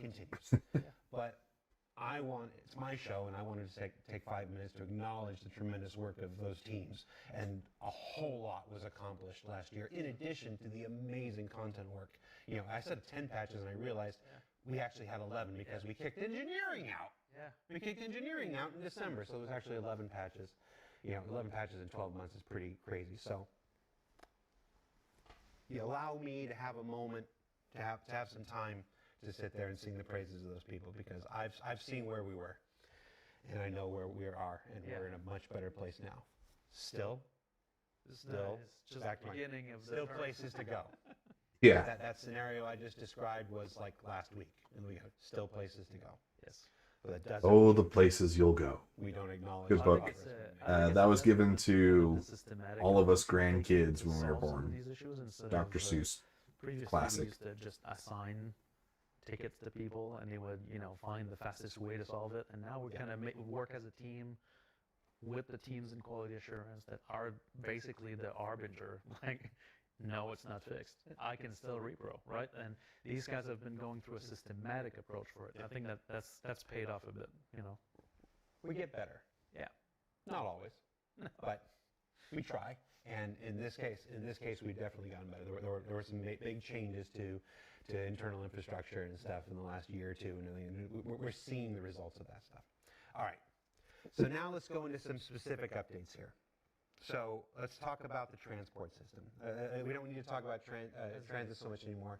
The transport system is what will one day replace this thing. I've heard talk about there being a tech preview of it soon. Talk to me about the transport system. Also, transit was problematic, wasn't designed for server meshing. And so transport is a complete rebuild of the transit system, but using more server meshing native approaches for how different pieces are going to manage elements that are streamed out and streamed in. We're also moving away from some previous misconceptions that were put into the transit system. For example, one of them was responsible for trains going into space. We don't want trains to go into space. So, You might not. yeah, well, I mean, unless we do a space elevator. Astro train. Yeah, Astro train would be right. So the Transformers state of reference, I transport. think. So at the end of last year. So I'm going to pause. Uh-huh. What's included in transport? So what? Oh, so what are we talking about? So Elevators. transit and transport manage elevators, in-ship elevators, trains, anything that has to move when you press a button and you call it. So Okay. it's a network of So freight carriage, elevators too, peripheral, right? and gateway. Okay. Right. So you take an elevator to go to your hangar. That's transit. You take a tram. You take a tram. That's Anything that's automated, anything that Correct. moves you Exactly. not under your control. Right. And he's the one moving the carriages, right? So he needs to deal with carriages being streamed out, like prediction for that stuff. So transport is a rebuild of the original transit, which has been, as we talked about, problematic. So the state on transport is at this point, we are, it's functional. So we've, the team at the end of last year actually completed the first transport link, which was we tested this internally with our QA teams extensively at this point.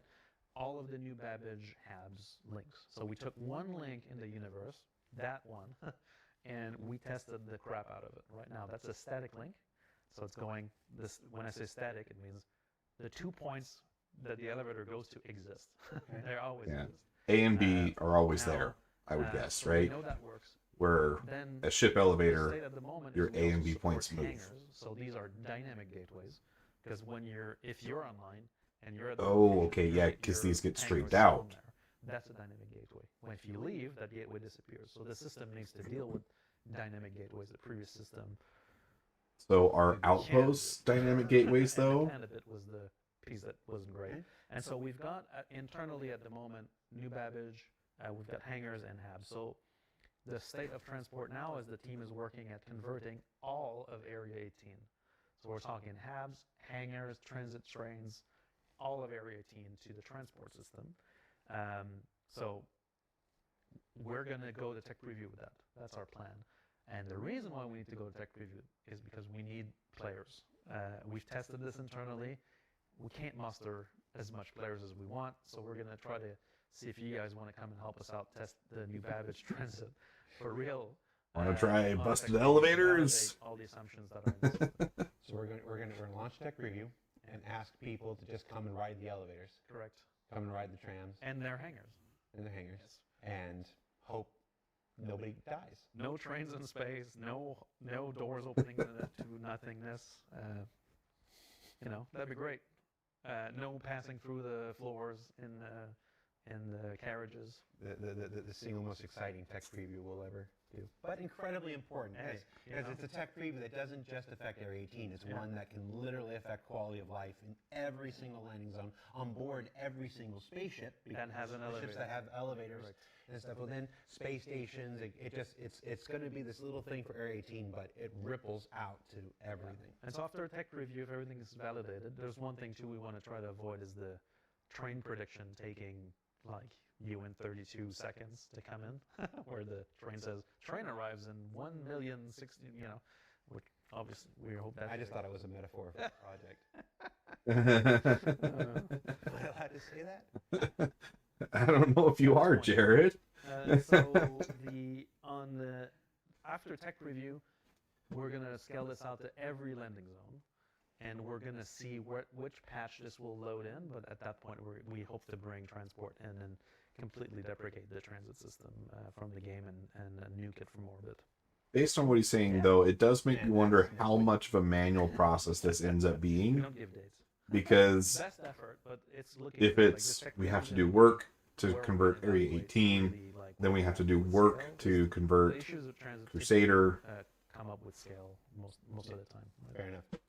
I'm So hoping back to it's freight a elevators. quick process So, once what can you tell me the about fixes are validated, right? Like we don't want this to take forever. and what still needs to happen? Sure. So the freight elevators are way more complicated than we can imagine because they get affected by other systems like hangars, like planetary locations. There's also multiple flavors of them, top loading, side loading, and they all operate very differently. So this year, we've had issues at the beginning of the year, clearly, with the freight elevators, like losing items, obstruction, blocking them from functioning. Mm-hmm. All kinds of fun. In July. Where we had even an event that would rely on them, which was, in That was retrospect, really what broke everything, or at least brought it into the forefront, which... We knew there was a collection of issues, but we also, all of our data said they were only localized. Localized on this. It wasn't until we went to scale That's right. that we realized, oh, this is actually even worse than we thought. Right. It's also coupled to. I think the unfortunate part there is, which was, we it's concentrated missions and key a lot of locations. players just were One not item interacting with it that at all in because our they knew that discussions it all year didn't work, was right? How we distribute So right? I can see how that reflects in their data. It's like, oh, well, it's not that big of an issue, but it's just because it was such a big issue that no one was trying to use but it. also it causes other issues, and so we learned a lot from that on the design side, I think, overall. But so freight elevators, though, so we're pretty happy with some of the core mechanics, but there's still very egregious issues that we're tracking. So It is a long there's one. roughly Oh, boy. 73 total issues that we know about. 51 of those have been resolved. So I've asked one of our teams in our Nathaniel Fisher, resident expert in freight elevators, to track that. So the rest of these issues some of them are really problematic. One of them we actually discussed, you and I, just before the show, was how if you're turning in Wicklow items, you need to put them one by one. Things in a box. You have to be able to put things in a box. Correct. Mhm. So You have to be able to put things in a box and have it suck up that box. yes, I agree, 100%. And so that's going to be one of You the don't first want to ones I just think we need to lay do. all of your The other one MG is a credits bit more individually on the floor? problematic 'cause we don't have a proper repro for, but sometimes there are lost items that fail if there's like a back-end slowdown when things get stowed. So we have a couple reports for this, not many, but the ones that we have are critical. And so, this is a kind of a rule we've set on the CGP team. So Jens and I are pushing this to everybody. It's like the golden rule for everything related to freight elevators or anything that touches inventory is a player should never lose an item interacting with these systems, right? We need trust in them 100%. And so that's why we're tracing on those issues. So there's still a lot I like more that. work required on freight elevators. Right now, I think there's an issue where A if new you one hold that a we box started in seeing certain for positions, it is will she's get affected by another sucked change, up but by the floor. sometimes like putting stuff on the elevator, not on the grid, will cause it to disappear. Yes, Which is just like kind that. of a physics cleanup conflict. So I know we're looking into this right now because that's a big one. But and then everything that has to do with stacking. So having a Yes, stacking that's also inventory that you wanna rough. unstow onto the freight elevator. That mechanism, from a backend perspective, Right. is actually a creation. I know that sounds weird, but you have a stack of 10. That's one item with a stack of 10. You may bring it. It's a creation of 9. So Oh, that okay. is- I thought you was talking about like literally stacking boxes because that is another issue that you run into. It's But hard 'cause nope, there's something a totally lot of different, The chat so right now is great. debating Wicklow at the moment, and why did I say your name? well, if I say it 3 times, he shows up on the screen. Wicklow, But, Wicklow. a not insignificant part of the dislike for Wicklow is directly related to that freight elevator. Yes, It's just there's it's no- so tedious to turn We have something a in. section later on. We asked around. We'll get to it. But I'll give you a preview. But we started talking like what is the single greatest quality of life thing that we can do. And we asked. I went around and I asked a couple head honchos here around the company because I was curious. I did an interview before. Like what to you is the single biggest quality of life thing we can do? The single Wicklow biggest. read things And from a box on instead more of than one having them occasion, placed on the shout floor. out to Jens. I'm going to spoil it here. Not losing items. Yeah. Just not losing items. Just that seemingly simple, Yes. benign, So innocuous. innocent little thing. Like if everything else is important, everything else is super important, everything else is super necessary. It absolutely is. But God is my witness.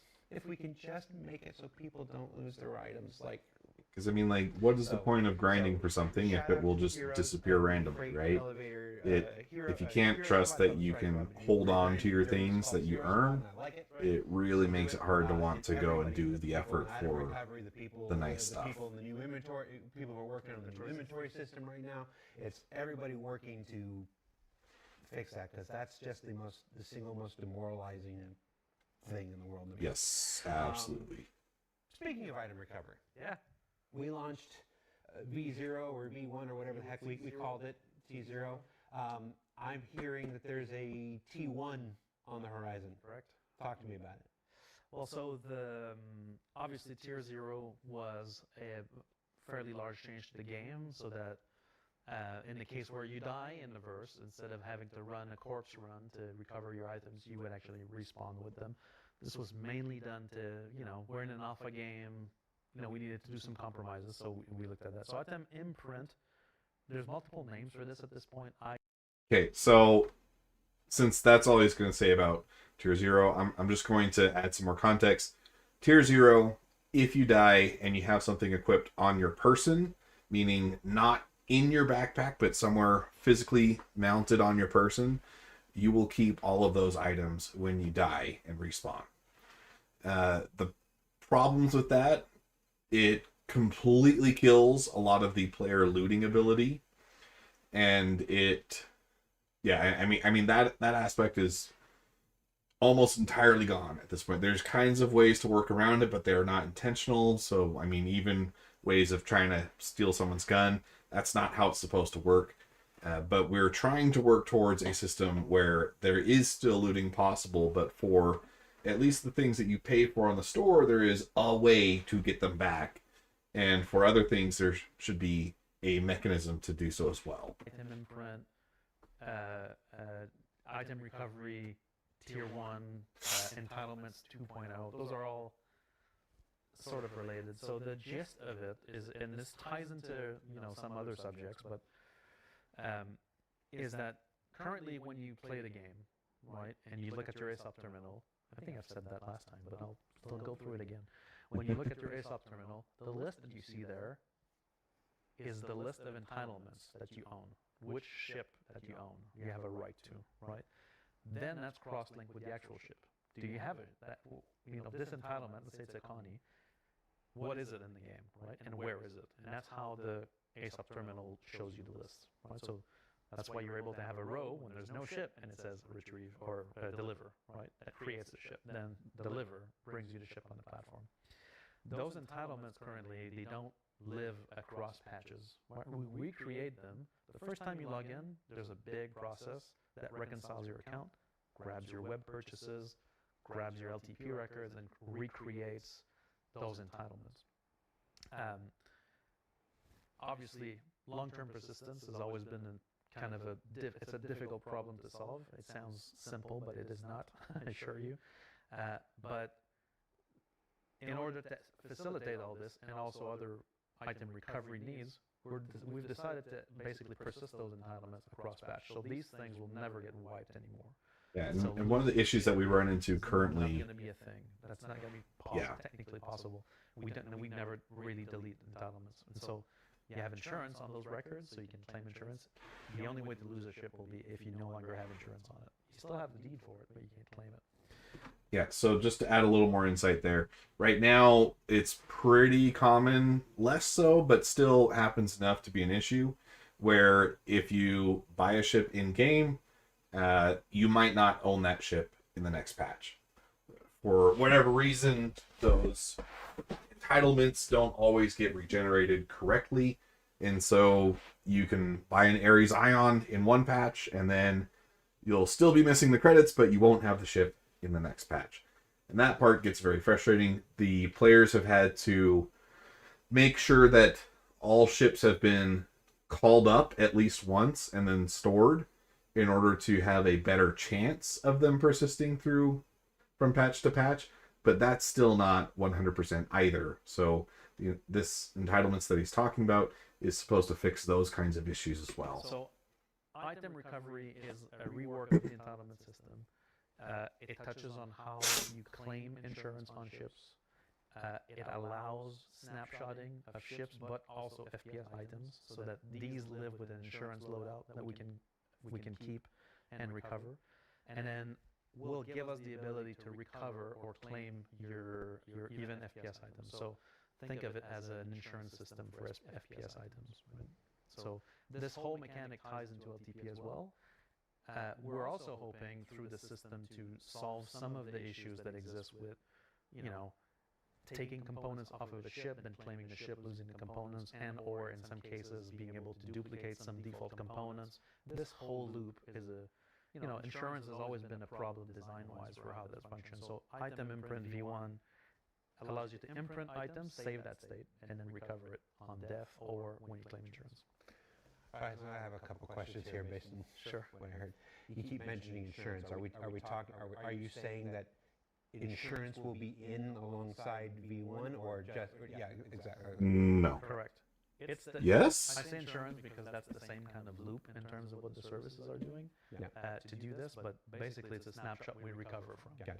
Exactly. So when item recovery V1 comes out, it'll still be much like it is today as far as insurance. Everybody will just have global. Everybody has LTI on everything at the moment right now until Okay. that very specific gameplay system is implemented. So this is not that. Okay. Using Yeah. lowercase So I. then I was right in what I was thinking then. Underscore It- I. I didn't think ship insurance was coming in. Yeah. So just to clarify that before folks go off. You're saying that because it's a change to the entitlement system and everything will just get snapshot and moved over. When you say people will no longer lose ships, you're talking about that whenever a patch comes out, people come in and they're talking about the ships that they've earned in game, and the ships they've either bought with AUEC or stolen or whatnot. Those should persist. Should. If we have an entitlement for something, we no longer wipe that between patches at all. We keep it completely. Okay. So that should give us a lot more. In fact, it is exactly the way you would expect it to function right now, except the way the systems were built in the past didn't account for that. And so there was cases where you could lose something that you own because it was left unstowed in a shard or something like that. And so now with the entitlement system, Exactly. So yeah, you're having to try and get everything into a properly stowed How will people state. get rid of things? Because quite frankly, I might go joyriding one day, or I might buy a thing for AUEC and fly it, and then decide I don't want it, I don't like it, and now it's just sitting there staring at me in the ASOP. If these things don't go away between patches now, every time I want to try a ship, or I just move away for a ship, or John Crew nerfs the hell out of the ship, and I don't want to fly it anymore. God damn John Crew. Ares Ion. I might want to get rid of it.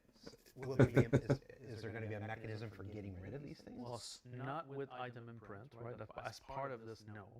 But there are, I don't want to go too much into details into this, but I can give an example of you have a ship filled with cargo that you stow into your location inventory in New Babbage, and you claim that ship, right?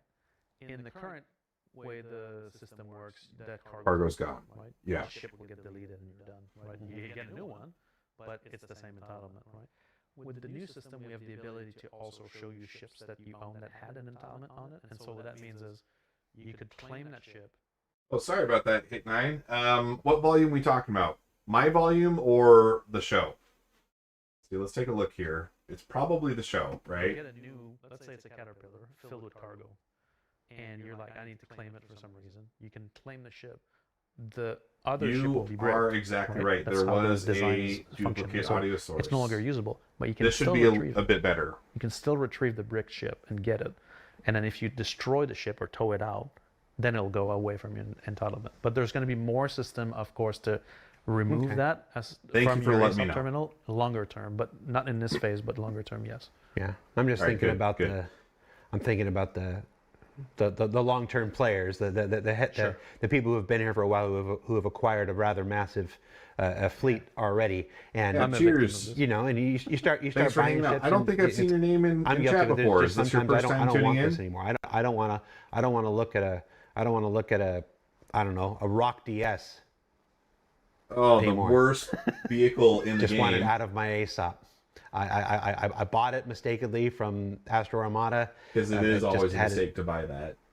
momentary weakness. I don't want that Rock DS staring at me in my ASOP for the end of time, because you've done a a mark of wonderful shame. thing with item recovery. You know, Rock But now you Yes. keep it. and But now now the you're stuck with persistent. it. Yeah, some things Are you saying aren't you meant don't to want be- your ships anymore? I'm just saying some things aren't meant to be persistent. So I just want to take this opportunity to just That's a encourage. good conversation. There should be some way to remove, to get I'm rid very of it. curious about why you singled Universal out the trash RPS can, into this. please.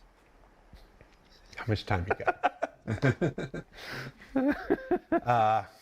Jared hates the Rock DS, confirmed. Oh, you haven't been watching for a while if you're just getting that confirmed now.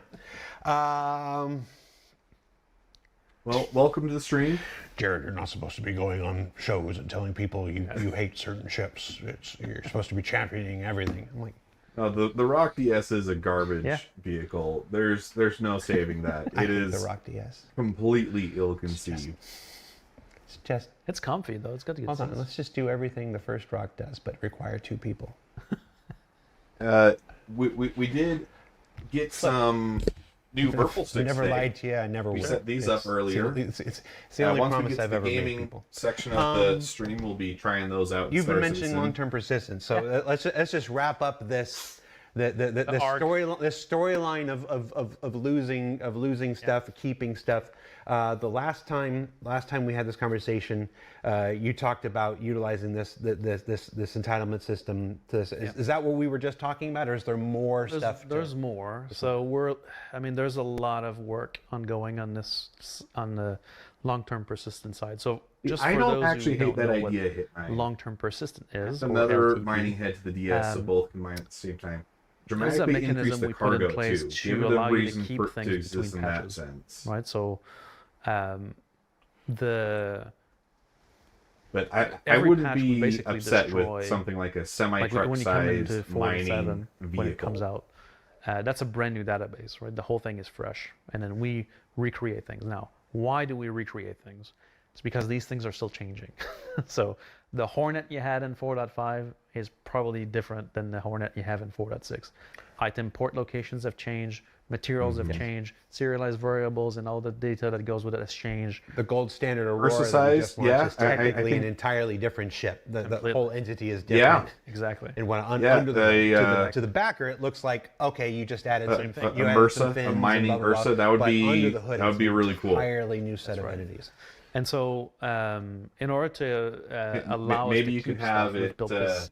You could have like deployable seats out the sides, so like those two can like come around and do their mining thing, or I don't know. Maybe you have some arms that come over the top, like where the turret is currently located.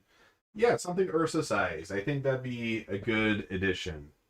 But a mining vehicle that makes sense for multiple people to use. Like the Rock is good, the Atlas Geo is good. Well, I'm not a fan of the Atlas Geo cargo management, but yeah, the Rock DS just hot, steaming, liquidy, splattery garbage. Just it's crap. Not good. System on the side that kind of keeps records of what you own. So it says you own a Hornet, right? That system has always been kind of a I don't want to say a crutch because it did function. Basically, for a it long sounds time, like but we've they're outgrown it versioning quite a for bit. these different systems. They don't There are translate also well. many cases where you 4.5 Hornet we doesn't would translate remove well to a records of things that you 4.6 own because Hornet. they're in play in a shard. And that's Thank been you. Yeah, I'm really excited to proven try be them a out. bit of a bad decision Ordered overall, them and back so in that's why October. we've It's had taken 4 months to get multiple here. issues over the years of like players losing ship entitlements in the new But the patch, part or I'm really excited having about is more being able items to than they make my were mods supposed for to get. the Virpil Like, sticks. you know, some people have shown some screenshots of demultiplication of things between patches, Demultiplication. and so it's the been a big deletion issue, of right? things.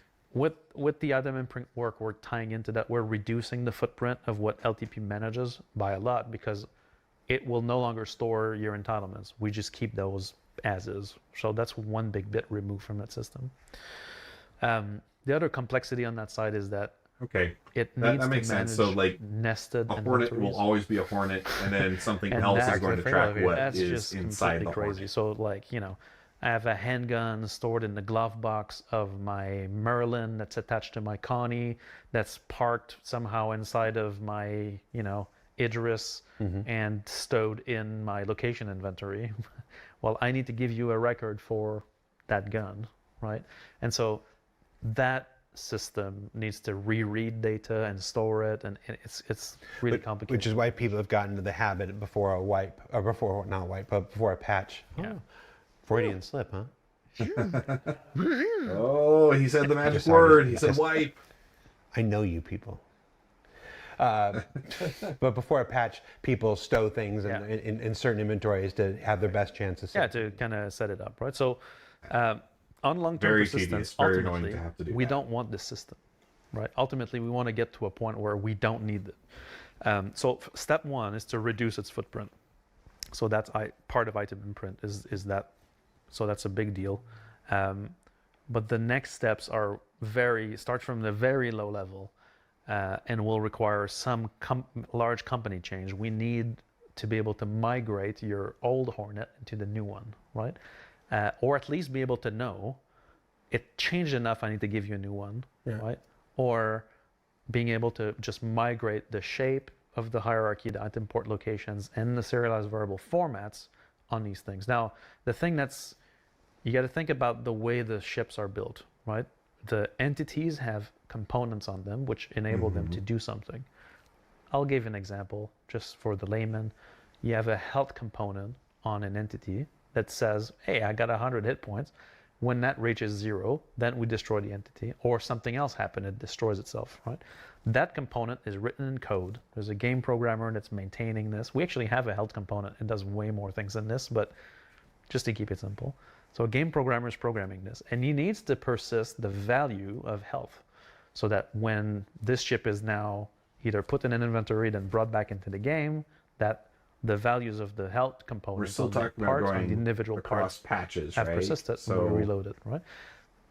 This is true for everything in the game, right? We have serialized variables and components across the game. There's, I think your character at the moment has like 800 serialized variables on it, or something like that, right? So those are all different components. Are you crouched? Are you standing? Are you, health of all the limbs, stuff like that, right? So that is a programmers lot of between data. patches, they just change that. I remove this one, and I put a new one in, and then because some of those variables, it doesn't matter if it changes. Yeah. Some of them matter, right? If you change that, like it's a different shape, it loads a different CGA model, whatever, right? So that's the big problem about how we need to forward migrate, is we need to do this at the very low level. So currently, our network team and our online teams are working at this mechanism to be able to differentiate the important from the important SVs, the serialized variables, on components. So that's all across all components in the game. There's over 1,500, 2,000 components, individual code components in the game. So, for example, I don't need to know if you're crouched when I stow you in your inventory, right? I don't need to know that, right? But I need to know that when we're running and you're crouched, right? So we differentiate the two, and then we have a mechanism to migrate the data format from one to the other. When we get that functionality in and reliable, what that means is that we will just keep the database. And that is huge, because now that means there's no longer a process between patches that transfers stuff or moves it around or recomputes things. It's the same database. We're just moving its version forward on demand. Now we've looked at multiple different options for that. Some of them were like, just migrate people from one to the other, but then we'd have to keep 5 databases behind. It's just impossible. And so right now we're working at that option, and that's the longer term vision that we have for that. So first, reduce the footprint of the LTP system so it just manages some things, not all, and then work on the real fundamental issue, which is we need forward migration on all this data. How many times in your life has a errant, random, unexpected serialized variable been the cause of distress in your life? I mean, it's crazy. This is the single most important thing, because like, in case you guys don't know, every time we do full patch is easy because we patch server, client, hybrid, everything goes in at once. But when we perform hotfixes, and God knows we've done a lot of hotfixing this year, right?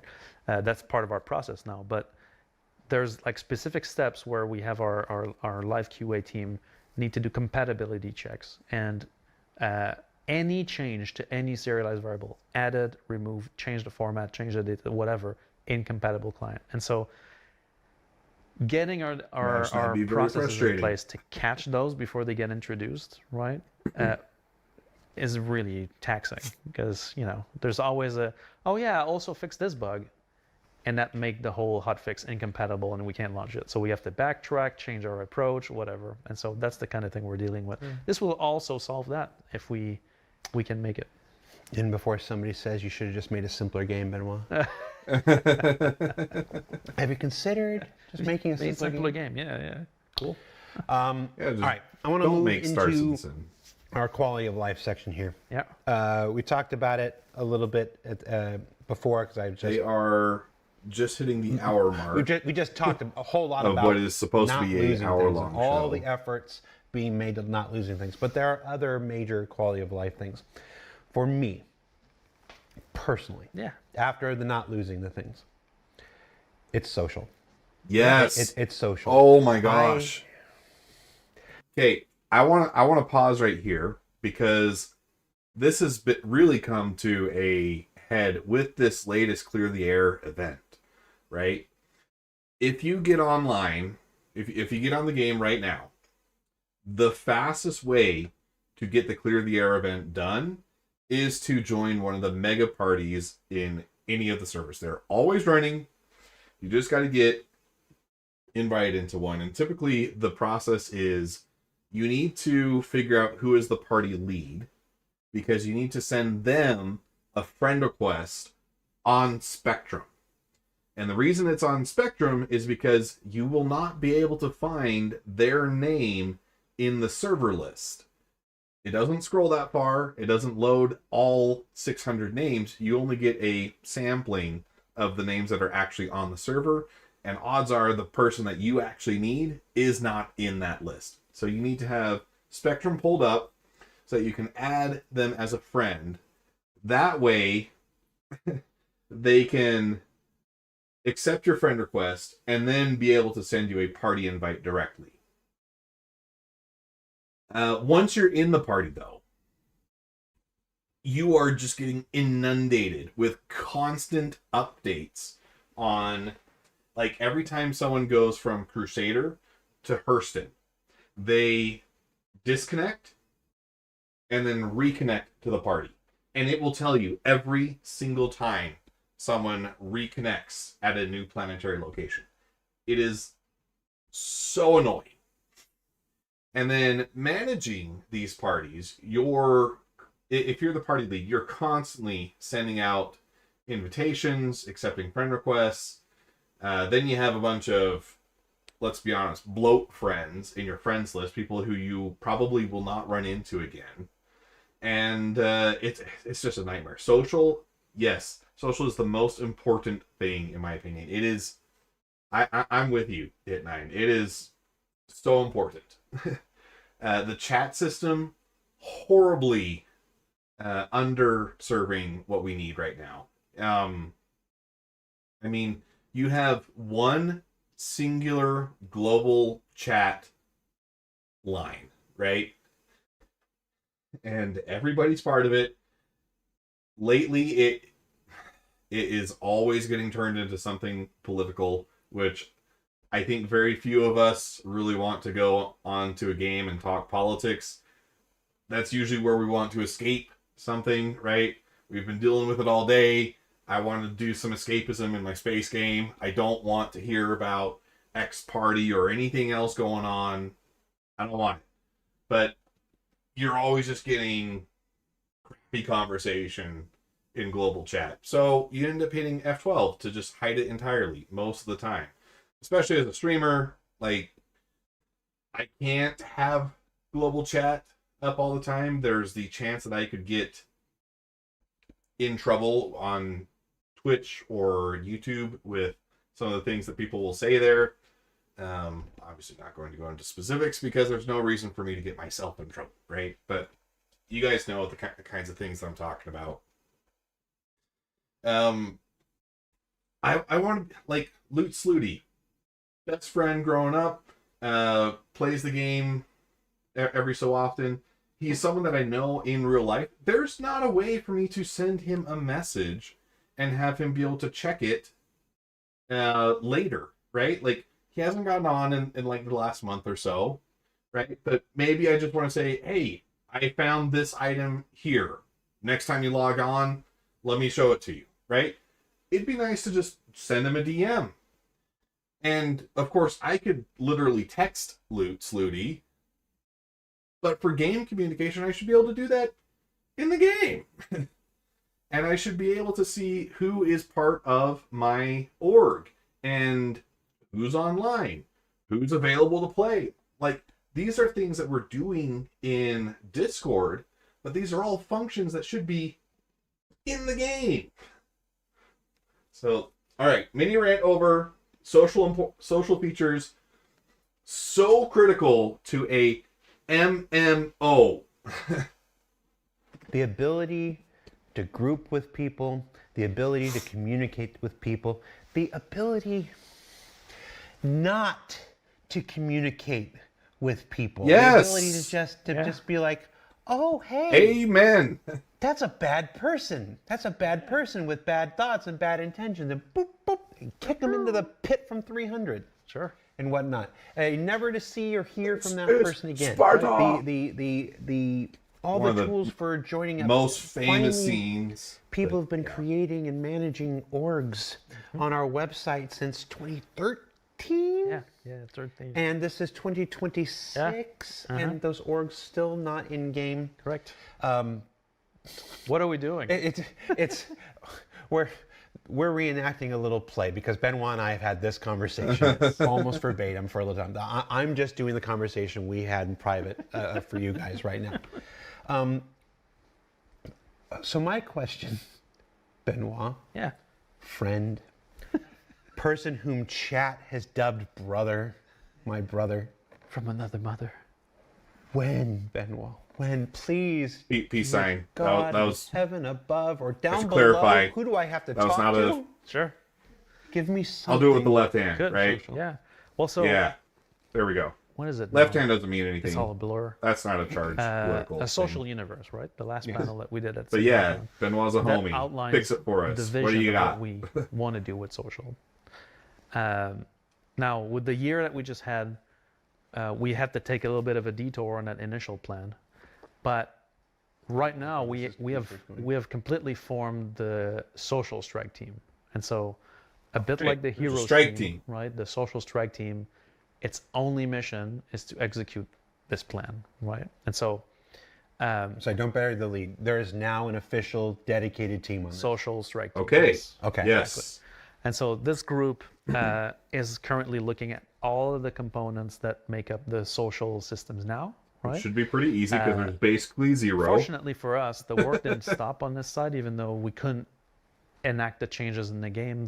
On the back end side of things, there's been a lot of progress on social. And so even though the systems look primitive in game, their capabilities have grown quite a bit, even in 25. It's just not using them yet. So we do have a block list that we leverage now. It's simplistic, but because we didn't have the UI resources to do it completely. But moving into this strike team, right, covers all areas of social. So the plan is to go into 4 different pillars for it. So the first order of business is the Comlink app. So Yes. the Comlink app is like one of the oldest MobiGlass application we And still it sucks. have. It's kind of an eyesore because it's like Yes. from a dark, ghost of Adobe futures Flash thing. past. It's like from 2000, I want to say 1918 at this point, style-wise. Very old technology, still use the legacy even UI framework that we had in the game. So we're completely eliminating that tab. We're Okay. bringing in forward the social application that we've shown at CitizenCon, so that design is moving forward. So replacing that, chat widget, No more comms so tab. the entire chat Social experience tab. in the game, we're Right. completely overhauling this from the top at the moment. So we're right in the process of changing that and hooking it up to the new systems. Revamping things like social notifications. Currently in our MobiGlass, we only have one kind of level of notification, which is like ultra important. So Yes.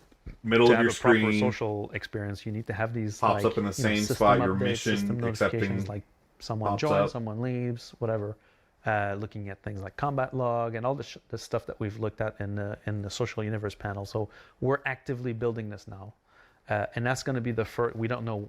I'm not going to say which patch is going to land in. So our schedule is twofold. There's a content patch schedule and there's a feature schedule. The features need to have leeway because it depends on where they're going to land. But that's going to be the first update to social. Will be Comlink app, right? So rich party information, friend phone tracking, chat app. So Okay. we're working on this right now. I like it. For a 2026 release. Yes. Okay. Yes. I mean, it's like you mentioned, it's kind Can we set the bar higher than 2026 though? I mean, can we just say like, hey, March, June, like, give me some hope. I don't want to wait till Christmas or, as we say in the Star Citizen community, 12 months or so, right? of urgent at this point. That we And do then something. it ends up being almost 2 years. This will automatically roll into the next. Oh, keep your dad here. Come on. On the next milestone for the social strike team is going to be looking at the party finder mechanic, right? Which basically allows you to advertise your party and then get people to join in. Like, let's say you're looking for a gunner and some FPS guys for your mission, then you can advertise that. If you're looking for, friends to go do a specific event, you can do that as well. Which So Party Finder, I we're used to hoping is going praise to be a way Destiny for you 2 to for their find friends LFG on a given shard mechanics. really rapidly. Also, Lately, tie that in with your I friendship think that they've really and taken your a contacts. step in the So wrong that will direction. be kind of. It's so much harder. We're to building use on the nowadays. first release, which will have now friend and foe tracking into that, and so that's going to be super interesting. That's the second system we want to bring in, and then obviously number 3 of 4, right, is the org system, and so in that space, we're taking the orgs on the website from 2013, and we're moving them completely. Obviously, the technology we used to build that in 2013 are obsolete. They're, it's a really there old system. is So a we're Odd Job bringing all of Entertainment this org. data back into a It's game not a service super to active manage thing orgs, on the to surface game that, site obviously because game side. So doesn't now really have mean org anything, management but we do screens, have an org. have your organization chat in the game, and then actually be able to create your organization from the game as well as surface it outside. So that's like, All right. okay, now orgs are in the game. That's the first. That's the whole name, and then the org. Yeah, exactly. Like, and this will probably. I mean, we're Plan still having internal tags. discussions about how that surfaces. In Call of our Duty, game, nothing right? is always set in stones. But probably going to tie into FPS scanning radar. Additions to when you fly your ship to identify others with scanning, and so the orgs will be part of wasn't that. That's a FPS visibility in scanning due game, to chat be in in game game for your by orgs, now? actually having I your swear organization that was something communication. that was supposed to be here. that's a whole nother series of conversations. Weighing immersion versus running around and seeing it burns when I PvP Yeah, above people's heads. It's like sure. so. Let me solo her. Just All the wonderful fun fact, I Marasov got to write Destiny the 2 original guidance of Blizzard usernames. for that. We're back in 2004 for World of Warcraft. Yeah, I got to make the original list of. These are examples of really bad guild names Nice. to train game masters way back when. Cool. Chat, you've been saying it. It's next on the list. Yeah. VoIP. Yeah. VoIP. If you're doing all this stuff, VoIP. We're looking at VoIP. Such an important element. Sure. It's all part of it. Graham tells me it's entirely your fault. Graham is. I don't want to say it. Graham did not say that. He heavily implied it, though. No. Graham is more savvy than I am. He knew not to say it outright. Yeah. That's right. We love him. But he's wrong. No, but okay. So VoIP, we're doing improvements there on the backend side of things. So VoIP is mainly, right now heavily affected by the shard size. So Yes, and the if original you're on a design busy for this was server, really it doesn't made for seem the to 100 work. servers, and so we haven't had a chance to go back there at all. As part of this work, this team is also going to look at the infrastructure for voice transmission, and we're going to try to make it scale to the proper thing. So one element that we're talking about on chat and comms is that we're probably going to be moving away from the server chat, so what the original global 600 player chat, and move into regional chats like a true MMO, so that it's tied to the region that you are. Maybe multiple channels for that, and so VoIP will also be affected by that because it also powers proximity chat, and so proximity voice. Sorry, so we're looking at voice transmission from the top to bottom. We're changing the whole backend for this to make it scale there. What do you have against Baron's chat? Baron's chat was dope. Baron's chat was. I mean, apparently Baron's chat was so dope. We implemented it here and have had it for the last 10 years. That's right. Correct. So, Correct. sorry. We're also like out of this. There's also some movement on player reporting for bad behavior. So not just blocking, which is, is something that we have now, but that we want to expand on, but also like player reporting on for other players that are, either bad behavior, profanity in chat, things like that. Or making obviously we don't horrible political call-outs in the middle of a game. Right now, the process is very tedious. You have to go through the support channel on the website, and you have to submit an official ticket. It's very cumbersome, and you have to take a screenshot and upload that, where it would be really nice to just have a tool in the game linked to your session that already has all the chat stuff pulled up. So when someone says that X thing should happen to X person, there's just a way to get rid of that person. You don't have a large moderation team in game, so we're going to need some automated help there that will come and clean up some of these elements. So we're trying to really tackle communications from the top there with that strike team.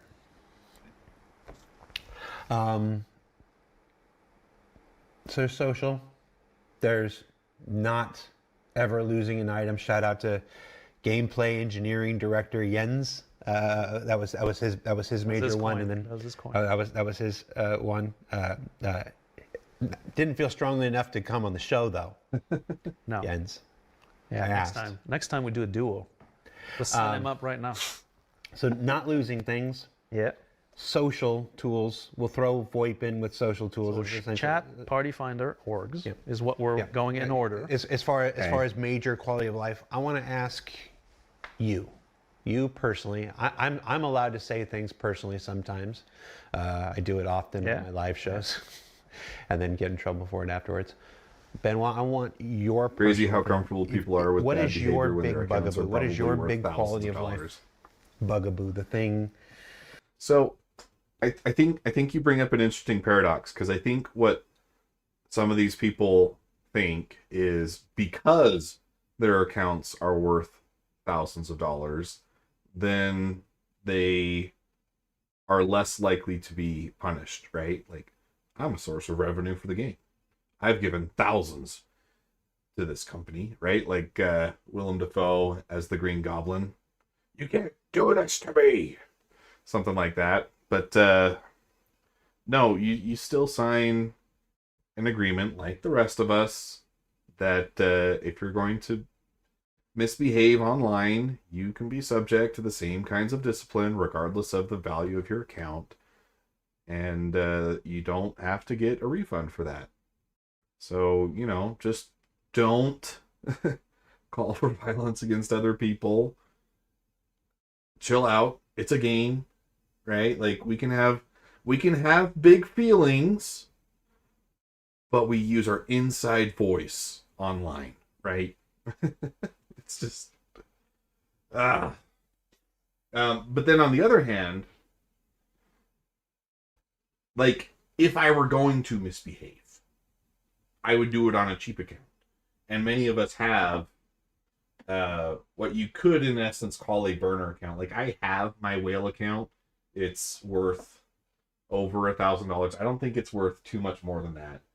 I don't think it's worth more than $1,500. But, we got $1,000. It's concierge status. I can get access to the special addict store.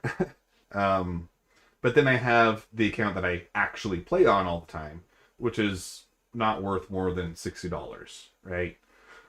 Compared to $1,000 account, the $60 account is a burner, right? So if I were going to misbehave, it would be on the burner. And I think that a lot of us have multiple accounts for that reason. One thing that they could do is make it so that you can just unify your accounts, have multiple characters, but then you have one super valuable account with multiple characters, values all tied up the same. So personal. Yeah. I've got 2. I've added 1. Scope creep. Yeah. Okay, so I would say for me, in terms of quality of life, I love to play the game in a kind of a larger setup. So I have a kind of a flight seat that I like to operate to play the game, and this thing has roughly 13 devices connected to the game. Managing bindings is literally the worst. And so that's my pet peeve. If there was one thing that I could do for my own game experience, like other than like the in-game elements, it would be completely control bindings. Joystick Gremlin. Currently we rely on device order for some things, and so like literally you need to have like a kind of almost a common order for the devices on your machine. Sharing these profiles is very difficult. Being able to bind onto multiple devices, to really benefit from that. Being able to bind on multiple, like the same action on multiple devices, for me is super key, right? So that would be my absolute personal thing, quality of life to solve, would be device handling in general. And you're announcing you've created a Hero Strike team for this. No, I wish I could just do that, but it'd be cool, So that's not something coming soon. Well, there is work being done on the control systems, right? But not that I could say it's coming soon. So the biggest thing I can tell you, Hit 9, Joystick Gremlin. Unfortunately. There's a lot of work there. Get it, learn how to use it. We went through part of that today, but it does simplify a lot of that. Them and Joystick Gremlin, having HID a system Hide, for actually configuring them made sense and whatever. That's all great and whatever. that But if you got triple to redo it every combination, patch, gotta learn how to use that, and it'll fix a lot of stuff for you. Saving them, cloud all save that's across free machines, software. great, right? Free tools. Yeah, exactly. talk dirty to me, Benoit.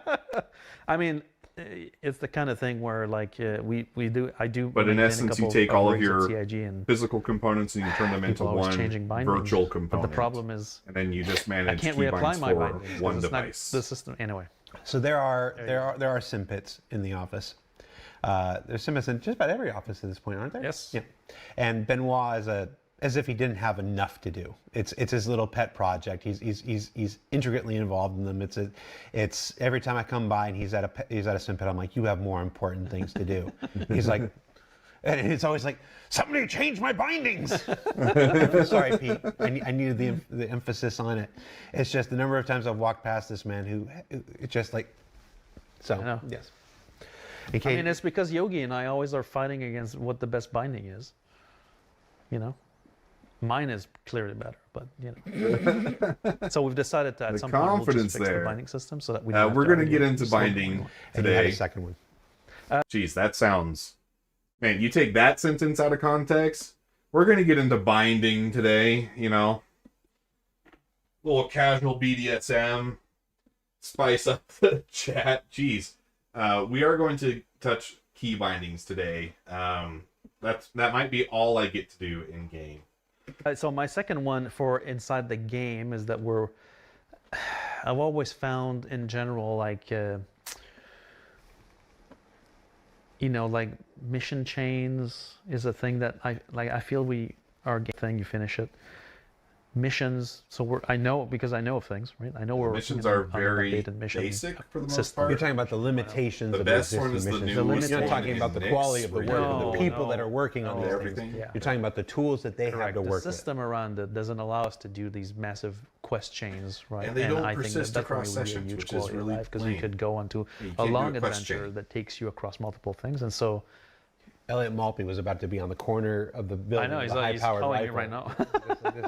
you know, you're talking about the tools that our mission To enable has these available. guys. Exactly. So I know we are working on an updated way to make missions that is a lot more scalable for that, right? And for me, that's like a big quality of life, because I feel you can go on a longer adventure, and I think that's a big quality of life overall. Like, that's how you would get more I rich think that's story content. I know that's one that a lot of people would comment on. I mean, what they're doing within the tool set that they've had for so long. Yeah. It's still I think pretty we should impressive, talk about but a little man, bit of why we're that. just scratching maybe the not why. surface. Sure. But we can of acknowledge what could be possible. we can acknowledge that the tool set that was originally developed was not robust enough. It was not in line with the directions of a proper MMO. Right. It's no. Trying to decide how candid I want to be here and whatnot. It's a mission system. It's a mission system that can't give you a reward for doing something. Like we built the first version of the mission system where you do a thing, you achieve a goal, and we can't hand you a thing. Right. And I that get it's. what he's saying. I'll just use that simple example as I've always thought of it more as like as a coloring Go of the do this, limitations get of the money. existing mission system. For That's about it. however that was built and why that was built and who that was built and everything, we've made changes internally to fix it. We've made changes internally to adjust it, to replace it. It's currently underway.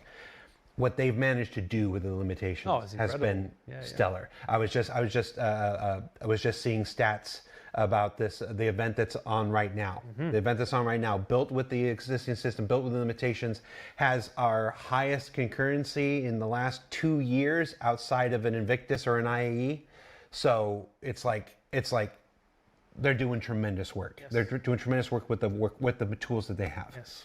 We've got. I've joked about unlock Elliot being those the worst That's exactly developer right. before. We've got It's unlocked exactly. Um, That's for I'm me. just That's the stealing that quality joke of life from update. Because if they can do this with Salty that, Mike. Yeah. imagine what they But could do if they could actually missions are chain where these I things together extract a lot of value from the game. and segment I'd them love for off them to and have have better one tools. continue after another. They've done cool stuff, and but stuff man. like this. So Exactly. We are And tie so into far reputation, behind other economy, games, and you know, so that I'm it hoping actually it's is really one just big because of loop. the tool. Right. all right. Cool. Now that I've saved your life from LA Malt be killing you. Let's talk about some features currently in development. Sure. Crafting. Yeah. Tech preview just happened recently. How's that going? Good, actually. I mean, I don't want to say surprisingly good, because the team did amazing work on it, but it's been going super well. I mean, there's a lot of work left, right? But I think that we got what we needed from the tech preview, and it wasn't a complete meltdown, which is, you know, always a good thing. But you know, the team is working really hard to try to hit potentially a patch soon with crafting, which you know, I really believe that crafting is such a big step for Star Citizen as a whole. You know, it's just it will be a different game with the crafting system in place, and so the work that those teams are doing right now to bring this to life is incredible. I think that we're leveraging the technology that we It's have interesting to, that you know, towards the beginning, be able to create runtime items with different Chris was properties and against things like that. And crafting so, being in, so far, but I the feel first like tech preview everyone has been playing the game surprisingly knew that it was solid needed. and a success, I would say. And so now we're riding the coattails of that tech preview to, you know, try to see for a launch window for crafting. And you can't have crafting without the inventory rework. Correct. That's right. And I rarely ask a question I don't know the answer to already. The inventory rework is in the same tech preview, right? I don't think it was. Because if you can't, so you can't have crafting without the inventory rework, but the tech preview for crafting doesn't have. Technically, you can. They can be. It would just be really bad. Exactly. It's more from a game design point of view. But the inventory work is going really well. I mean, some of the people have been reposting screens recently on the original concept, right? That was shown. I mean, it's starting to look like that, so that's really good. When does that go into tech preview? We're hoping very soon, because like at this point, every version that I've seen is fully functional. And so Okay. we just Cool. really want to Cool. solve one thing. This is one, and you say quality of What's life, the like one if thing? I have a third one to add to my list, right? After Chris The played speed Valheim of with his rendering family, of everything icons changed. in the There inventory. you go. Right? And so, like right now, you open your inventory and there's always a moment where it's rendering Everything has, RTT, like load. the It's render so to texture lame. icons for each of those. Now, in case you don't know, this is a full 3D scene that gets rendered flat right there. Like we have versions of this in That's previous concepts insane. where it's full That's 3D. ridiculous. It's super nice, but Takes forever to load. the user experience is not great, right? And No, it's terrible. no matter the amount of work we're going to put on the UI and the functionality of inventory, the speed of the UI is really a thing that we need to improve. And so that's the part that we're still iterating on now. We've done massive improvements, but there's still, we need to dial that in perfectly, because that's the part we really want to solve. But you feel good about it. Would anyone care if the inventory just showed a 2D graphic of the thing you're interacting with?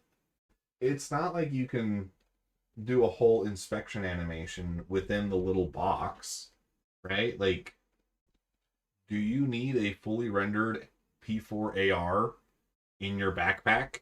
No. Just do a 2D picture. Who cares? Why do we make it so hard all the time?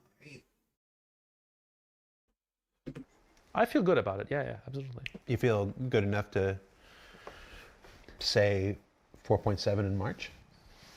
I think so. I think so. All Don't right. put the camera. Okay. When he says that, you gotta put the camera on him. No, you look at the camera. You say inventory. I think 4.7. inventory is going to be in 4.7. I think so. Okay. Okay. All right. Cool. You're going to put the small text after this, right? No, this is live. This is live, baby. No small text.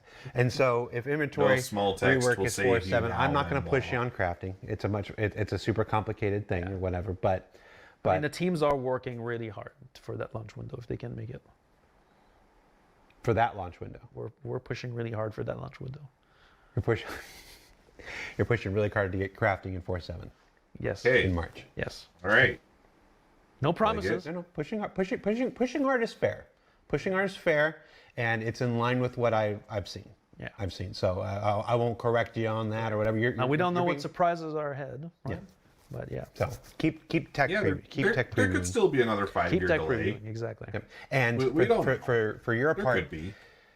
keep logging into the tech previews and keep testing. Yes. I cannot stress this enough. The more involved folks are in those things, the more likely we are to be able to deliver them. And the in feedback working. is really key. Yeah. Most of the feedback's okay. Some of it's trash, to be completely honest. You know what? Fair enough. Small amount of it. It's just No, a pretty big what? part of the feedback. hey, It is what it is. If you've ever looked at issue cannon goes council, both ways. How's instancing going? Very good, actually. Not We actually everybody had a is good at summit this giving week about feedback. instancing, about getting all of the levels set up to support it. At this point, so maybe I can do a quick recap on what we've discussed in instancing before. So we talked about server meshing, right? So instancing is basically an additional system on top of server meshing, which allows us to take an area of space and give it to a server in the mesh to manage, right? Doesn't matter which one. The geographical, if I want, the spatial position of this thing doesn't matter, right? So for example, when you go to your hangar right now, that is an instance, right? So what we're doing is we're taking this system that manages and we're making a true instance manager with it. So we currently have the backend service completed for this. And so what that provides is the mechanism for creating an instance that is associated with you or your party, and having rules for how many this instance is made for, how many players, enforcing player caps and party caps for that instance, managing the life cycle of the instance. So hey, we want go back to my WoW days. Maybe that's dated now. I want to kind of explain things a little differently. Instancing, you're very used to seeing this in other games, but it's not implemented yet in Star Citizen. But a good example that I keep going back to is you're in Destiny 2 in a social area. If you walk down a pathway leading to a lost sector, you will cross a barrier where now you have stepped into a instance. You are no longer part of the general population. Nothing that they do influences your activity that you are now in, right? At the same time, someone can cross that same boundary and they load up their own instance of a lost sector, right? So you are both doing the same activity at the same time. You don't cross paths, right? That's one example of an instance. But it doesn't have to be that strict. If you guys are in a party, you can enter a lost sector together and then you cross the boundary together.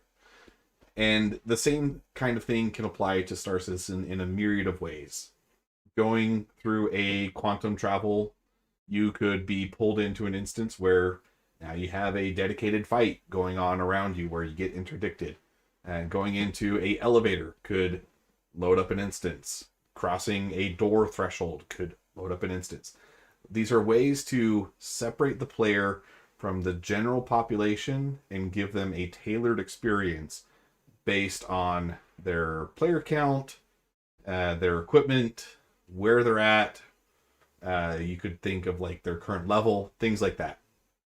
So you can scale everything according to the player ability with instancing. You can't do that in general pop type activities, right?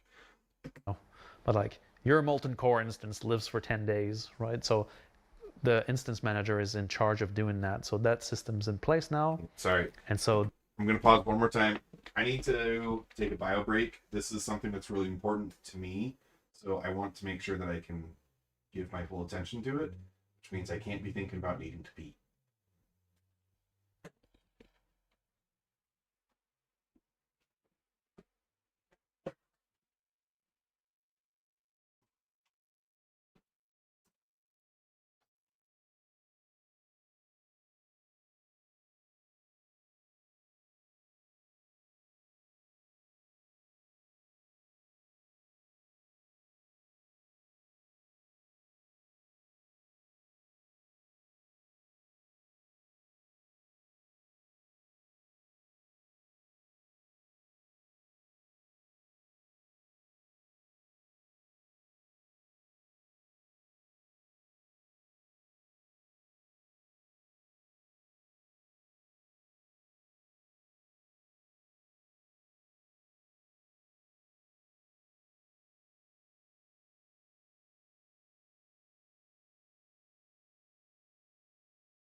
Okay, we're back. I'm gonna want to see if these will work. They've been charging here off to my side.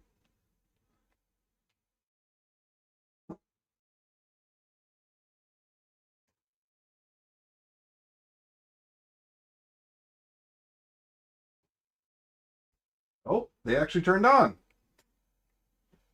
Holy cow.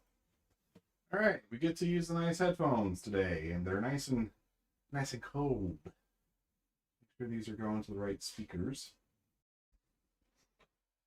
Well, hot dog, I get to use my nice headphones.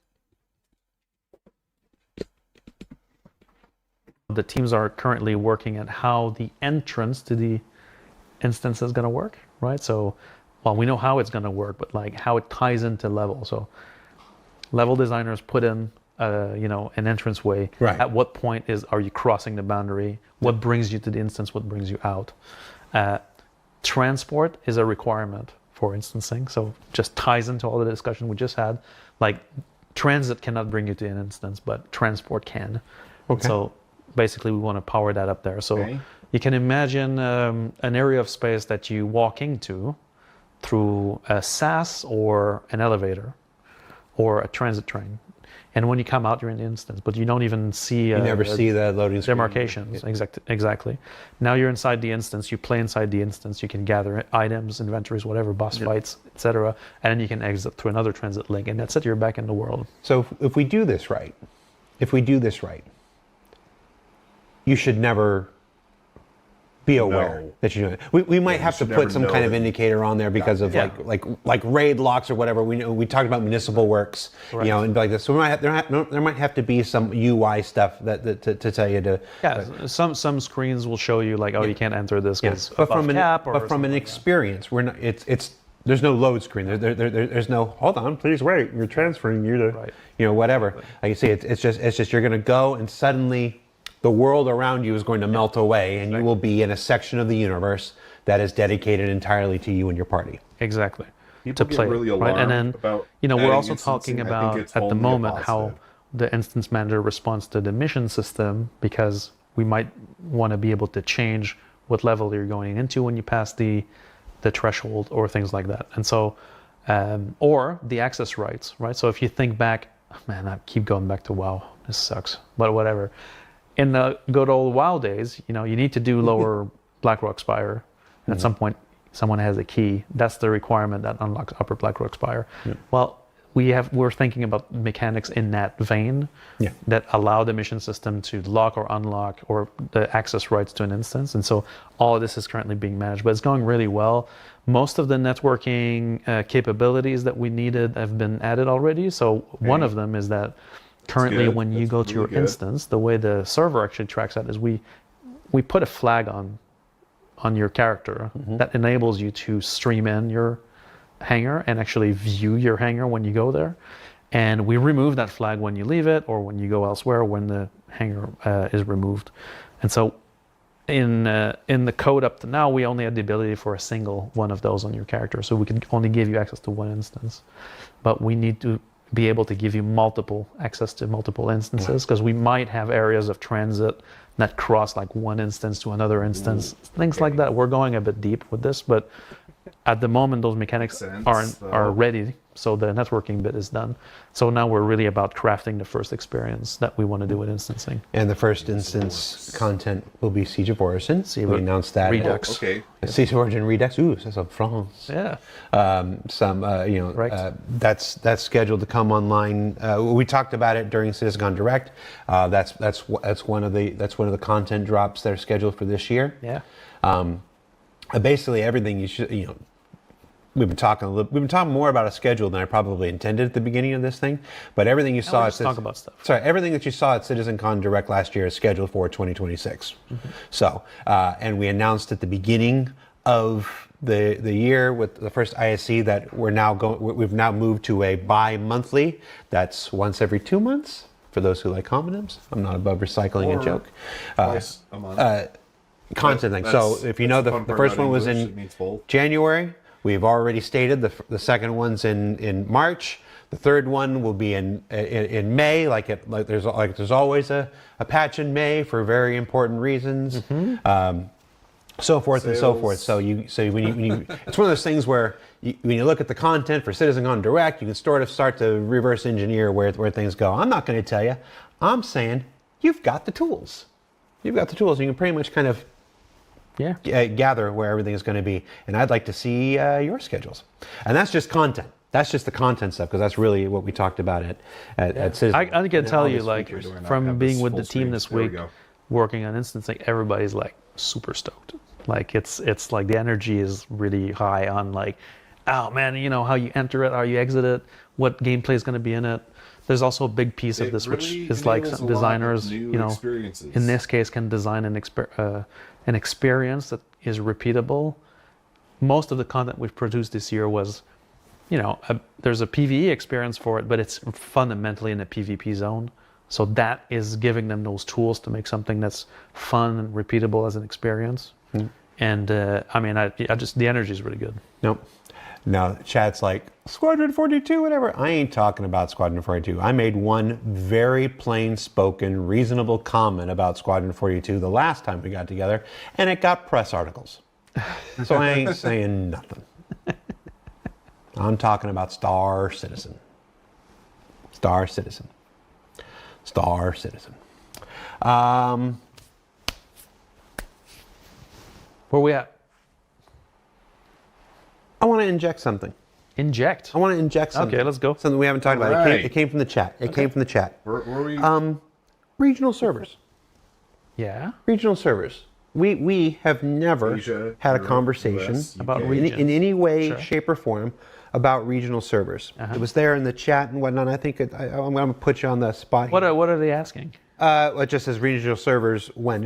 Just what can we do to help the people who play in the various regions of the world Sure. have a better experience? Is that the answer? Is regional? I guess what I'm asking is regional servers the answer, or is there some? Or are we going towards something else different that I've literally never asked you about? Well, I don't know in this case if they're asking for what I think they are, but let's talk about regions. Okay. So we already have regions, right? So when you play the game, you can pick one of the global availability regions that we service. So obviously the US, North America is one. The Europe is one. We have East Asia, Australia. I forget the other ones, but I think we have another one. So typically we look at user data, Isn't there right? 2 US And ones? if an area Can't reaches remember critical mass, right, at some point, then it's worth it to deploy shards there. So and have shards hosted in that region. So we do it like between US and EU. Obviously, they share our common backend. So your inventory system is hosted in one central area, but then the actual game servers you're playing on for latency reasons is going to be closer to your area. Right now, we are revisiting our region kind of distribution for a couple of reasons. Like we've done some pretty large, without naming any details here, but we're in the process of doing some pretty large migrations, in how we host the game. So there's, even if it's a bit transparent, there is a lot of changes happening there.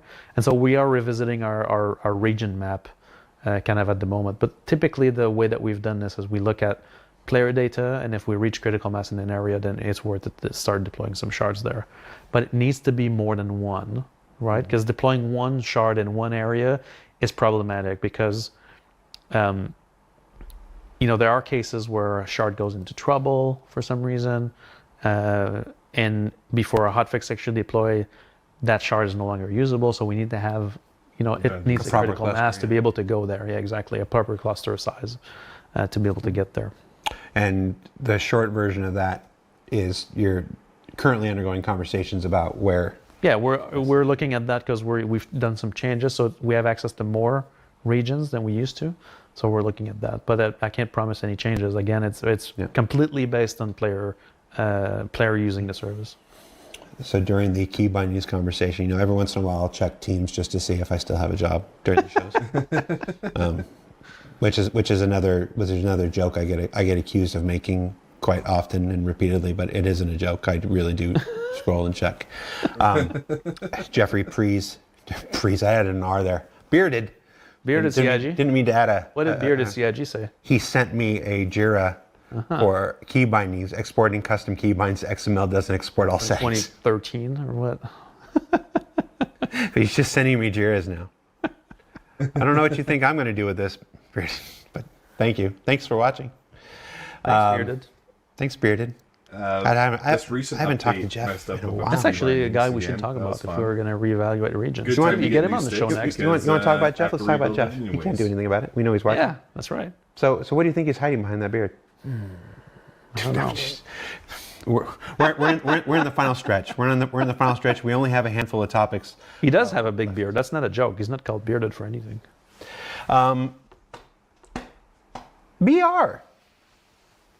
VR kind of came out of.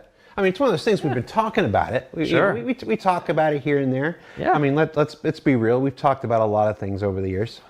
I mean, we've talked about a lot of things. I mean, we used to have VR in 14. I say a bit air quotes. Air quotes. That's like saying I'm a baseball player because I've played I played a couple of Little League games. Let's look out for a long time ago. A long time ago. I think it was Oculus Dev Kit 1. Yeah. This is what was supported at the time. Yes. Anyway. And I used it for 45 minutes and ended up in the fetal position for the next 3 hours.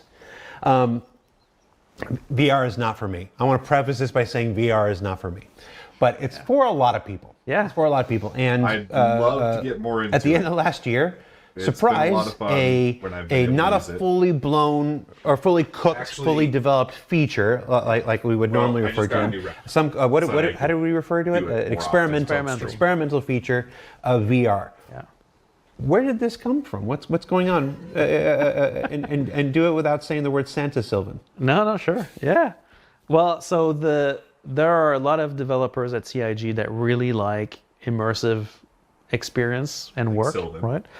And so there's a contingent of developers, also one specific one that have been Sylvan. really trying to get the Star Engine to properly support VR. And it's so, crazy how good it works. As an experiment and to build that, these guys and I'm gonna Sylvan in specific has been really pushing hard to try to get Star Engine to work in VR. Experimented with multiple different approaches, over the last couple of months. Settled on the OpenXR approach, and was actually able through his own passion and then support from his other colleagues, right, to get stuff fixed so that we could support VR in specific cases. And so that's how we decided at some point, hey, you know what, like this is actually pretty cool, let's release it, right? Like we have a unique chance at CIG to be able to work on a custom engine and working on custom technology. And so encouraging that effort, we decided to release an experimental mode to see, hey, let's see if people like it. And the response has been pretty impressive overall. I think that the results that we're able to get in VR are a testament to some of the decisions over the years that were taken and how the game has been made. And so there's a lot of little things that just shine when you now put the VR headset on that maybe if you're playing just on a PC you're not going to appreciate as much. But I'm going to echo Chris Roberts here, but Chris always insisted on taking the difficult approaches to build certain features, right? Mm-hmm. There's a lot of things that you're really like, interested. we could have done simpler yeah. on this one. But we did the hard road and we actually delivered it. And so now when you put the VR headset on, well, you've got reverse IK in the seat, right? And it's the kind of thing that now all these decisions have paid off in this VR. It's a pain in the ass in 2017. Yeah. When poor Evo was on it, and now so many years later, it's like, yeah, that part was plug and play because of it. Yeah, and I mean even internally the arrival of VR even before the experimental mode, the ship was like if you move your head, tremendous. Like I spent your a couple of hours here around our VR rigs next to my sim rigs with the ship team going like, oh, I want to see my ship in VR. Let's go. And then because designing for VR is a bit different. Like sense of space changes and whatever. So that's really truly an experimental mode that we've been pushing. Obviously, there's a lot more people around Sylvan to help him out and get this there. But I think that this is a testament to kind of the technical framework that we have at CIG that allows that kind of effort to not go unnoticed and kind of show up in the game. Chat's currently arguing about whether VR is a low priority or high priority and stuff like this. The priority at this point doesn't matter because it's an experimental mode. Yep. It's a bit like eye tracking. It's a bit like all of these side projects, right? Like head tracking, eye tracking. It's not an initiative on the same scale as the inventory rework or as crafting. Exactly. It's not a full initiative. Correct. It has not taken a priority over something else. Exactly. I've only got a couple more questions for you, and they're kind of the big ones. And yes, people, it's about the thing that you want us to talk about. We're saving it for the end. I've been doing this for a while. But I want to take a few questions from the chat right now before we get to it because we're actually doing okay on time here. All right. Is the inventory rework This is is it doing just okay on UI time? or will it actually apply any additional functionality to stacking and unstacking and stuff like that? There's additional functionality, but obviously the big of the groundwork was the UI, usability. But if you look at the mock-ups, right, you also see equipment. So it's not just inventory; it's actually equipment plus assignment on your character. So the paper doll approach. There's also some other elements like proximity inventories that are part of that, which are pretty large functionality-wise, and I think will have an impact. So it's not just UI. There's a lot more client architecture also. The way the UI pulls the data, caches the data, and displays it. More Twitch drops. There will be more Twitch drops this year. Already in that. Stay tuned for yes, those. the medical. Why didn't Levski mold situation have us rescuing NPCs with medical ships? We'll talk about that in 2 weeks when we've got Elliot and Torsten on the show here. We'll talk about that whole event and stuff. So we'll save that question for them so they can speak about their own work. When Nix won this year. Yeah.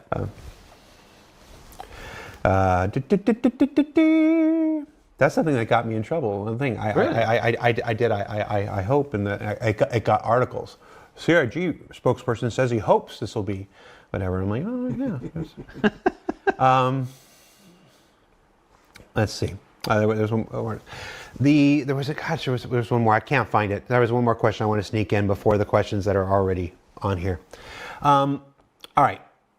This section is called Final Hot Seat Stuff. I just read Final Hot Stuff. You missed a word. Things that are happening in the game today. Economy exploits.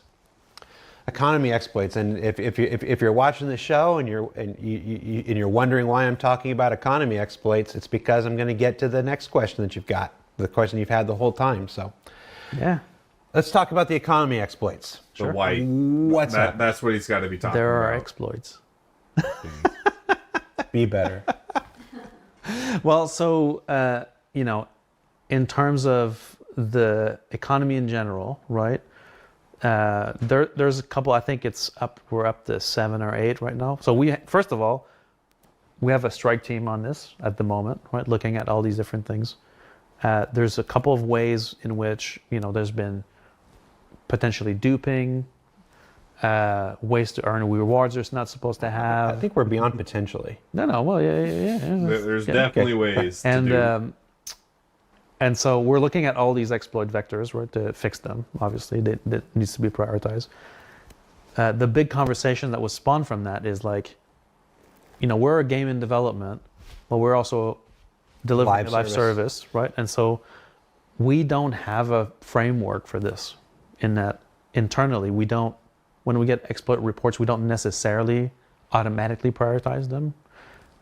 So the conversation that was spawned was like, okay, well, there are going to be exploits, right? Every game has a series of exploits for its entirety of its life, right? No game has no exploits. And so the question is more, how do you respond for it? Skyrim doesn't have any historically, exploits. Skyrim is perfectly exploits have always taken game. a lower priority to ongoing development, right? I'm going to jump in. You're 10 switching between past and present here. I want to be clear. You're talking about the past right now. The past. He's 10 switching a couple of times. It makes it sound like he's talking about today. No. It's like this. We're talking about the past, guys. So in the past, right, exploits would fall. There'd be bugs like any other, right? Depending on the severity, sometimes they got escalated, but we didn't have a process for this. So now the conversation is about, when we do get an exploit report, how do we deal with it? Like, how do we escalate it? How do we respond to it? How do we deal with it, right? And so for the current ongoing exploits that we know about that have a damaging effect on the economy, currently we're dealing with them the same way we've dealt with the other hero strike teams. And so we're looking at each one of them and confirming the fixes, right? Because sometimes, you fix an exploit, there's a second vector right away. So those are complicated fixes sometimes. So we're dealing with these things right away. But the big thing that also this puts in light is that even a minor exploit at the moment has a very large effect on the economy, because there are many limits that are not in place. And so at the moment, we're also looking at overall economy design and limits around, selling, inventory capacity, exchange limits, ongoing active tracking of player trades and or large purchases, things like that. Now we want to make clear that we want the economy to be fun and movable, but we also need some protectionism behind it, and so that's what we're looking at the moment. Now I don't have all the solutions. I didn't write them down or show them out, but this is the spirit that we're in at the moment on these economy exploits. You're being very diplomatic about something. I want to point out what some of the struggle with talking about this. Yeah. We can't tell you how we're going to fix it. We can't tell you we can't tell people what we're doing. Yes. Because every single let's back this up a bit. So an exploit exists. Whatever timeline you want, we'll just make it simple. We'll make it real simple and do days for the point of conversation here. Exploit exists on day 0. What exists? On day 1, it comes to our attention. By day 2, we figured out what's causing it. We cause it. On day 3, we could fix it potentially, depending on the severity of the link. But we don't automatically do that, right? Because there's stuff to be learned by leaving it. In certain cases, we find more information out about who's doing it. We find where it's coming from, about other vectors. We found like any bug. Okay, we found this cause, but sometimes there's 5 other causes for every bug. So you find this cause of an exploit, but maybe there's 4 other causes for that same exploit. And if we patch this one up right now, we may hide the other ones and we won't discover them for much, much later. It's like this. There's this incredible dance that I get to sit here and watch. Sure. I get to sit here and watch you guys do it. And this is something that I know that there's conversations in other orgs all the time about whether they raise awareness about particular exploits or not, because it gives an advantage if you know how to manipulate it. One such thing, I mean, because I'll talk about this one because I'm pretty sure it's been fixed, but with the QV logistics stations, there was a way to get into the loot room without having to deal with any of the enemies, without having to do any of the key cards. You could get straight into the high value loot room straight away, totally bypassing the QV logistics experience. That's not intended gameplay, that's an exploit. But I know that there were a number of orgs that did not want to talk about that openly so that they could keep manipulating that. Occasionally, I speak up with a thing, and you're very kind to humor me here and there from time to time. But I get to watch you and the player experience team and your programmers and everybody involved do this amazing dance of finding these things and researching these things and working out how they happen. And we can't. It's one of those things. We come here on a show, and I want to talk about it. And we were talking about this last night, but we can't go through all the methodologies. No. We can't discuss all solutions because then knowledge is power. Invitation game. And if they know what we're doing, then they can run around it. It's this incredible dance that is frustrating, and it can often look like we're sitting on our hands doing absolutely nothing. That's right. And that's an unfortunate, frustrating side effect of the proper way to do this. Yeah. Well, every time it touches security, anti-cheat, economy, exploits, it falls in that. Yeah. It's going to fall into that area where we can't be as transparent as we'd like to be. Box. And they're saying in chat now, and they're not wrong. Like cheats and exploits have sunk so many games. Yeah. We have to get a hold on them. We have to get a handle on them. We have to fix them and whatnot. And again, but it's this dance. It can't always be right away. Correct. It can't. At least that's one of the things that Alpha affords us. We take the time to make sure that we do it right. Take the time to make sure we research. Take the time that we're actually finding all the bad actors and blah blah blah. It's just at the same time, it's annoying because you want to go to Reddit, you want to go to Spectrum, you want to go to Twitter or whatnot, and just scream, "We're on it, we're doing it," whatever. But you can't tip your hat anything. You can't. It's because every. Well, I put my eyes emoji sometimes on stuff on Spectrum, just to, you can't say checking we're this out. actively chasing this one because then the people are using it scatter and we don't find them. So Exactly. it's one of the hardest aspects of game development communication, especially for a project like us that prides itself on being as open as we are. People will be like, open development, I can't believe you're not telling us. That doesn't mean it's open. I'm like, open development means we're more open than any other company in the history of the medium. It doesn't mean we share every single thing, every single moment, the minute it comes out. I do sometimes and I get in trouble. But it's really difficult. It's a difficult balancing act for sure. It's terrible because there's just so many moments when I want to go out and scream, "We got this! We're on it! We're doing this!" It's fixed, but we just can't. You can't because it makes it harder. It makes it harder to do. Well, yeah, and you're gonna miss things. That's the main thing. But hey, can we flip seats for a second? Because you just grilled me for what? How long have we been going for now?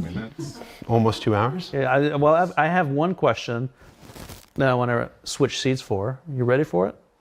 You want to ask me a question? I want to ask you a question. I want to grill you on one, at least one. I can see you looking at your laptop like you've got notes. All right. What do you? I have my note question right here. What do you have for me, Manuel? So, is the battle cruiser actually happening?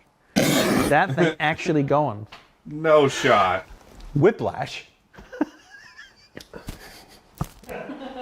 Just whiplash. What does that have to do with anything? Yeah, it's whiplash. Let's go. In me see 10 if I'm being years, yelled at we'll get a already. battle Yeah, check cruiser. this out.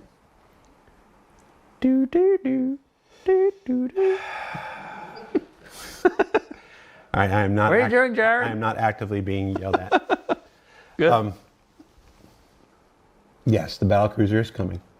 Yes. It's a tried and true manufacturer, not one of these new hotness manufacturers. One of the older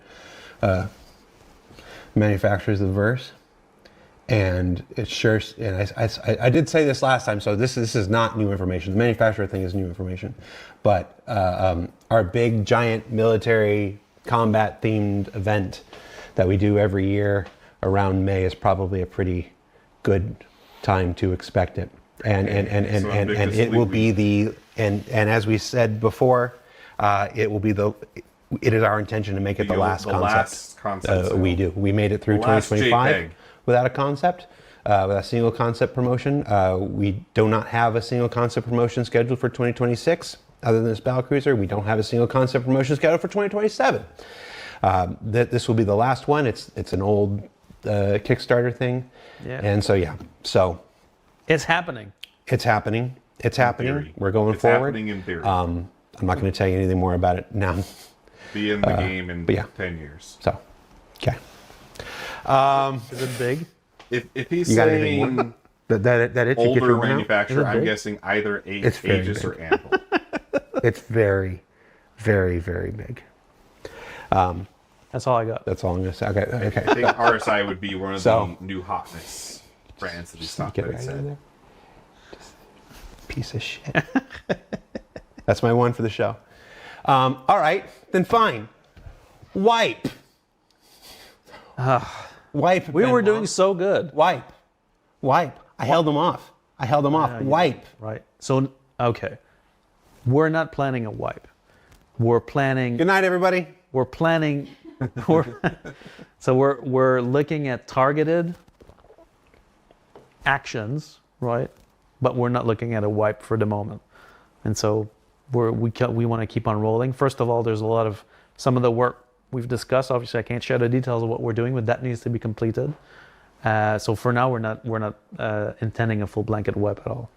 No, this goes back to what we were saying before about the biggest quality of life. Like all this work going in to long-term persistence and to item recovery V1 and stuff. It's about, and the freight elevator, it's about making sure you keep your stuff. Yeah. Making sure you keep your stuff, making sure you keep your stuff, making sure you keep your stuff. The stuff that you've properly earned. We've got tools, we've got logs, we've got A lot of logs. we got a lot of logs, we got a lot of logs. information, a lot of information. So it is our intention to kinds of do things that they do a want to targeted take. correction Correct. to those areas that Are need it. problematic. I think Or that that- billions of and credits preserve entering as much entering of economy. the gotten gains of the everyday Star Citizen as possible. Exactly. So no blanket wipe. That's right. Okay. Cool. So we've answered that. That's done. People are still going to ask. People else you got? always are thinking about wipes. Just hit me with a battle cruiser. I got a message. Hold on. There's probably Hold a on. wipe comment Hold on, in where's that? every Skip that. single session I've played in Star Citizen. Was the battle cruiser mentioned in SCL just now planned? Lol. Planned by somebody. Whoa, whoa, whoa, whoa, whoa. All right. No comments. No comments about the size other than it's big. Cool. It's big. It's just big and it's cool and it is so damn cool. Mm-hmm. All right. That's it. Oh Cool. no. Yeah. One last question. Yeah. Tell me something we don't know about. Tell me something we should be excited about that we're not currently excited about. Give us something nobody's expecting. Galaxy this year. That's hard. You're putting me on the spot now. I'm putting you on the we spot, already knew that, mister. actually. It's supposed to come out. Okay. Well, one thing we didn't talk about in detail that I could give background info on is Genesis Okay. and Nix One, right? Okay. So, I mean, we're obviously working on this. That's no surprise to anyone. But the one thing that I'm excited about is that we've kind of conjoined development on 3 separate things in order to ship the best Nix experience that we could offer, right? And so, obviously, Genesis is part of that, and the Planet Tech that's behind it. But also, the Starchitect work. And so, for those who don't know, Starchitect is a way for us to be smarter about building planets and the human This is the populations that are on them. clustering So thing that settlements, happens on the buildings, planets. distro centers, LZs, name it, right? So historically, we've placed that by hand. And so Starchitect is a way for us to give designers control over the planetary scale of how these are distributed. And it's a fairly fundamental change to how the game is made. And the third one is what we call the population control / population manager. So currently you have AIs in the game, right, that are sometimes hand placed, sometimes dynamically spawned. We've talked about spawn like a gazillion crackhead just hitting the times. spawn button. yeah, which is my biggest pet peeve, by the way. If Apologies to that's my trigger crackheads. point. If you want to trigger me in a meeting, just tell me there's another overspawn issue. But anyway, so population management and control is I a ran into third those component. So last night. I'm excited about this because as we're working towards Nix One, we're aligning all those 3 things into one strike team to deliver that together. So I'm excited about that Okay, because those are Genesis, like Starchitect, 3 population major control. development pieces that Star Citizen needs to scale that we're bringing in together. So for pop control, instead of having all these either hand-placed or dynamically spawned AIs in key areas, that's a system that will basically manage the server capacity of AI agents to be able to distribute them at the right place, but also spawn the right AIs for the right jobs, manage the priority of these spawn requests, all that stuff. And so it's such a much more scalable system that will allow us to really like build up a dense universe than we've had before. So I'm excited about the fact that those 3 projects are part of the same kind of drive at the moment. That's the first thing I would say that you guys don't know about that we're going to bring together. Cool. The second one, I mean, There are some hints of this in the game already. So if, I know some of the techies look into the game client, try to find some stuff. I'm not going to go into more details about this, but we talked about sim rigs. We talked about how the experience in the sim rig is. So VR is a great thing if you have a sim rig, right? Obviously, having the headset on is such a more dense experience. We're also working at improving our peripheral support, so being able to feed information, it's like non-damaging information hopefully, to peripheral manufacturers. So be able to enable them to make custom Star Citizen experience for the sim rigs. And also we're currently in the process of looking at motion and motion platform support for the game. And so I think that's something we haven't talked about specifically, but I'm mega excited about it because opening up basically the motion systems to be able to leverage that, on the key elements. So I think that's something that I'm super excited about because that's just another level. There's that new Corsair keyboard that's got the Stream Deck built into it and stuff like that, and like this. Okay. So, yeah, so stuff those like that would be pretty neat. my two. Anything Game glass for functionality. player facing for in-game? Something new. Something. I know about something. I'm treating this like it's a big thing. It's not. We just did the big thing, but spawning. Oh yeah.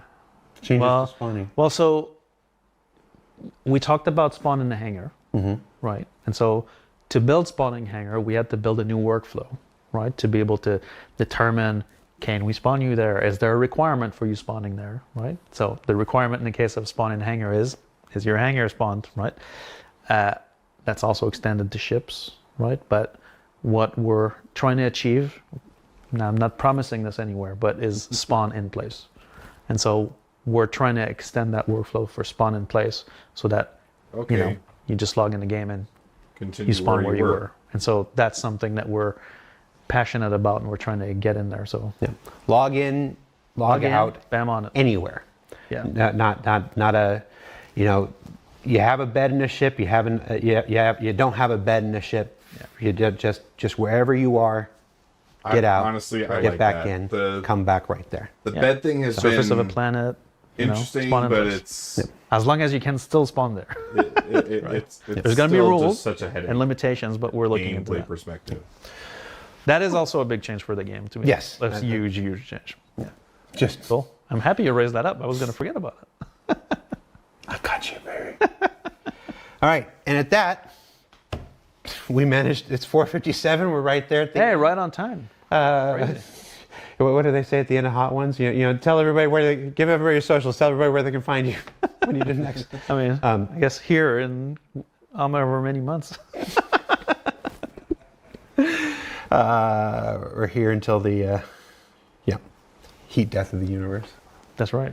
Benoit, thank you. It's a pleasure. Thank you as always for coming back. We're doing these about every 6 months. It's what we agreed when we did this. Kind of first a one rendezvous about a year now, ago. right? Yeah, it's a good rendezvous. and so we'll see it. We'll see you again sometime this summer. Yeah, probably. sure. Absolutely. I just want to say, this is our first SCL back. It's actually our first SCL since IAE. We did the all ships Q&A, and then we didn't get to do a whole lot of SCLs last year because of a whole bunch of other changes that was going on, mostly in my life. We're gonna have a lot more SCLs this year. We got a group of like 4 in a row coming in like April, I think. Whatever. The chance to have somebody at your level and your involvement take the time out to come be here, answer quite literally any question I put you. You didn't beg off of anything. You didn't do this. So I spent the part giving the tech teams their props and the programmers their props and the strike team their props, and I want to sit here and give you your props. Thank you so much for being here. Far more than I will give Jens, who won't show up. come on the show. It's a Jens. rendezvous now. That's it. I know. I appreciate it. I love the Jens. I love coming here and chatting about Star Citizen. And if you ever meet me in a Bar Citizen, it's the same thing. So, just do it live. Thanks so much, guys. What is in the orange box? So that was at the beginning of the show on the Twitch version. It won't be on the YouTube version. But that's just toys. It has nothing to do with work. We were just nerding out a little bit at the beginning of the show. Thanks for watching, everybody. We're back next week with a Behind the Ships special on the next spacecraft making its way to the Star Citizen Persistent Universe. Is John Crew going to be there? John Crew's in there, and Ben Curtis is in there, and Torsten Lyman is in there, and some other people, because I'm not really good with names, whatever. The second I started calling out names, I knew it was a mistake. Probably not, right? Chris that's Danks probably going is in to there. come later So, in the year. Who? I'm getting myself too excited. Batu's in this one? Yeah. I filmed with Batu? Yeah. He's great. Yeah. Wow, they really run together. Sorry, everybody. But yeah, that's next week. An exciting new spaceship Mon making its way to the Persistent Universe next week in those little middle things. We talked about it in ISC. The big patches in January and March and May. It's like this, and then these interesting little content drops in the middle. So we're going to add a new ship in the middle of a patch drop, and for the first time in the history of our project, we'll see how that goes. Argo Soul. Let's do it. Let's get it. There's a press article. It should have worked. So thanks for watching. I'm Jared. That's Benoit. You're the amazing Star Citizen community. What are you doing with the cameras? Oh my God. Guess we'll never know. I love you. See you later, everybody. Bye. Thanks, everyone. Thanks, Jared. So, good show overall. I think they hit on most of the important things that we're all concerned about. I'm happy to hear that social features are being prioritized. Sounds like instancing is going pretty well. So all that kind of stuff is good news. I don't think we're going to get a ton of game time today, but I do want to jump in and get some keybinds set up. So we'll probably just do that element in Arena Commander. But I have not actually done an input with these sticks yet, so we got to do something with them. Otherwise, what was the point of getting them out? And I think I've decided I'll give up access to the pinky button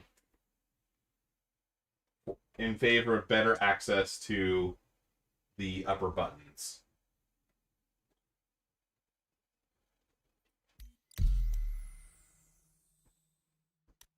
So let's hop into offline mode so I don't screw up anyone else's experiences. Drake Cutter is fine enough.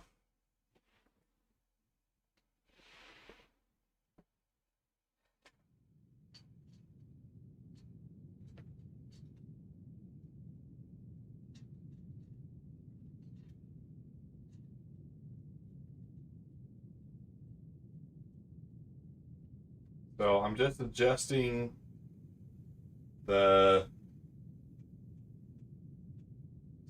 what do you call it? The wrist rest.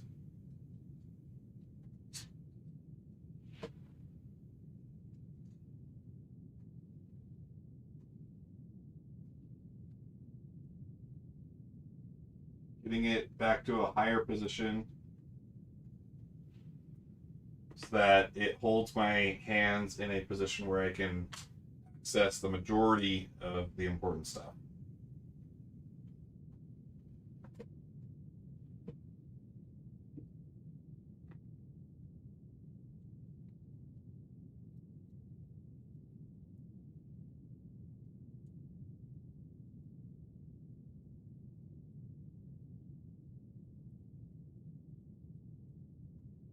So it's just a very simple turn of a screw.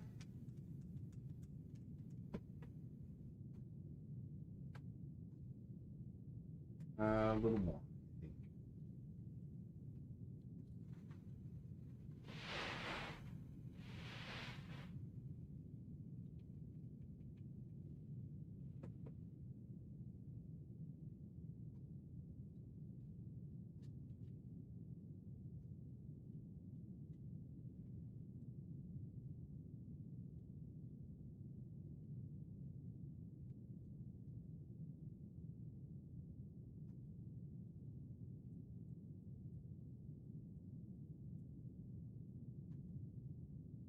Okay, are these screws different sizes?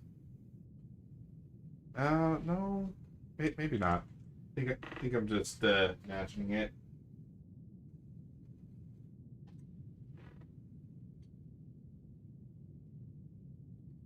Okay. All right. So, whoa! Hello and welcome aboard your Drake interplanetary craft. Your systems are online. Okay, let's fix that first. Um, basic ideas behind setting up my keybinds. The primary axes are going to be responsible for the 6 DOF, 6 degrees of freedom. So, pitch up, pitch down.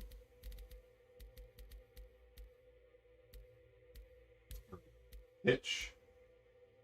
That's this. Is going to be Y input.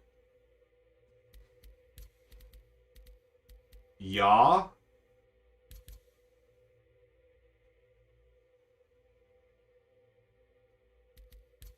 Okay, I just want to double check that. Okay. Roll.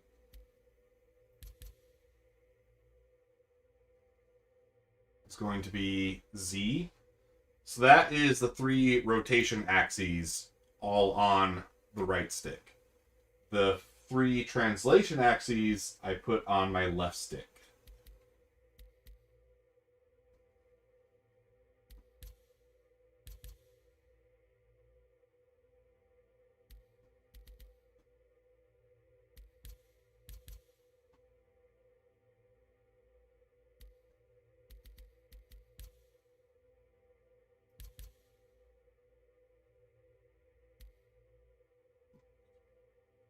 No, that makes sense, actually. That is X and Y. Okay, so now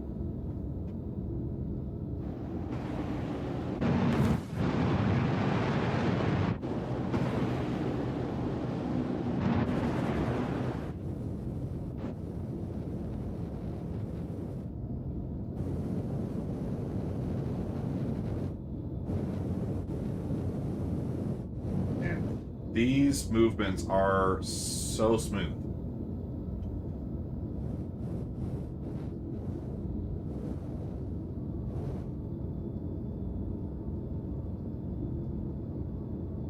It is really pretty unreal. Like, look at me following this comet trail.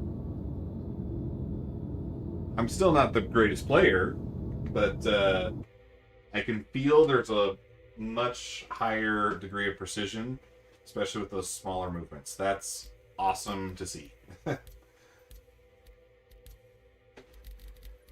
Okay, so now, top priority one for me, button that I use all the time, is the third person view. And I want to set that first because it is so very important for being able to see what your keybinds are doing, especially right now.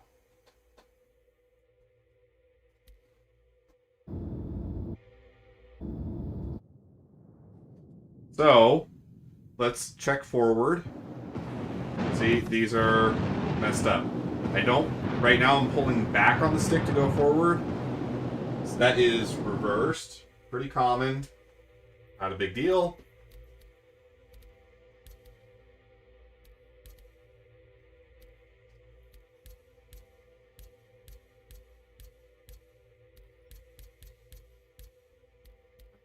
Let's see.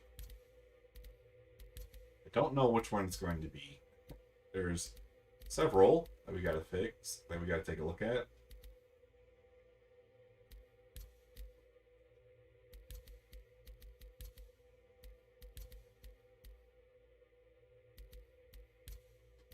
It's possible that it's holding on to information from the VKBs.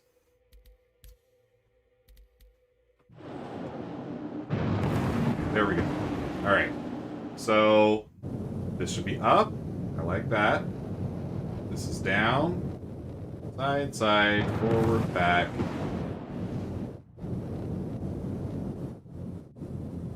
All right.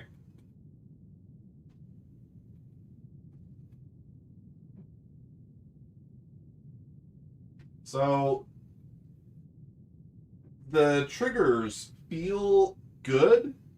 Like they're nice and smooth, but they're not very tactile. Like you can feel it when you're between your various stages, but they're not as tactile as I would like them to be. I'd like there to be a more distinct feel. That's kind of missing, but it's fine. We're going to be working on a custom trigger anyways, so it's not that big of a deal. Vehicle weapons. For now, I'm going to do Group 1 and Group 2 on separate sticks. Eventually, once we have the custom trigger made, we'll be combining them.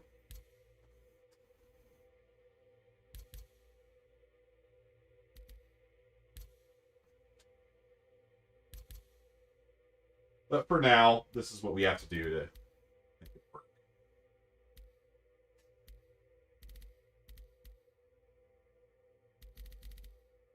And I don't really do the cycling. I just have the 2 input setups that I can do it that way. These I'll set with master settings, so I don't need to worry about that. Don't do these.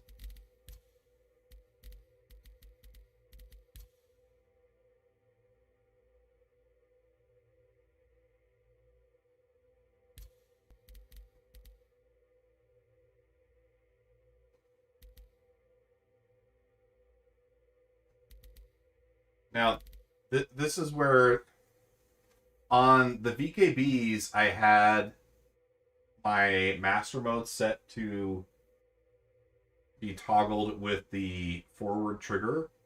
That doesn't really work the same here because it's a flip trigger and it stays in position. It's not a rapid trigger. So I might have to rethink how I do that a little bit. But as we start getting into the more nuanced controls, one of the guiding principles that I'm using is I want to be able to access as many functions as possible with minimal movement in order of priority. So in a combat scenario, I want to have access to my different weapon options, my countermeasures, the various operator modes like missile. I want to be able to do as many of those things as possible with minimal movement.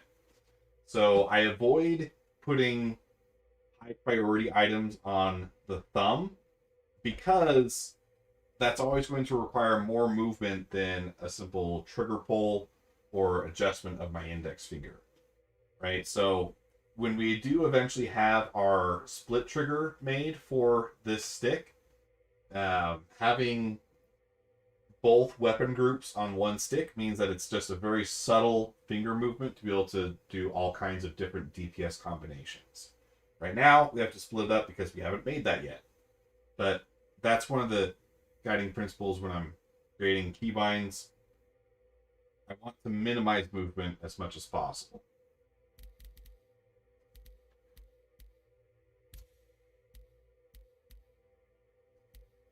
Maybe I could have the scroll wheel. Now, that feels like too little movement. I feel like I'm going to bump that too much. I don't really want that to be what changes the operating mode. We do want to give ourselves access to lamp.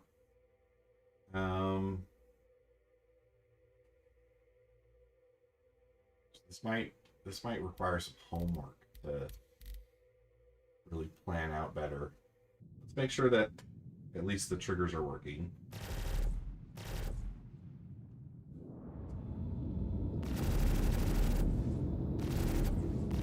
Okay, so they are both working. It's just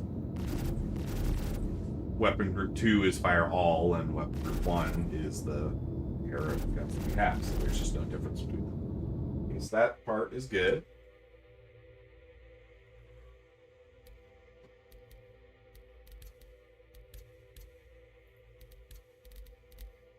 We can set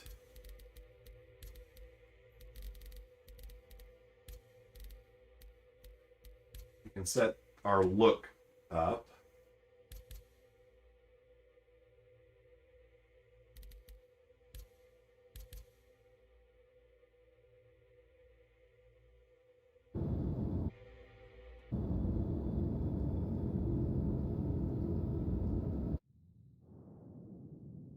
All right, so now we have camera movement.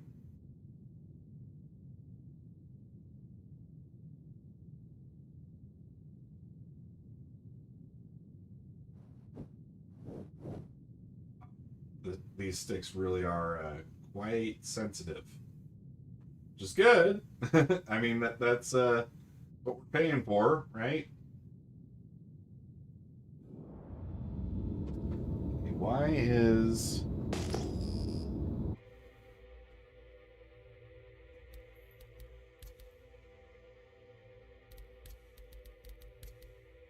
that on? Yeah, that fixed it. Okay.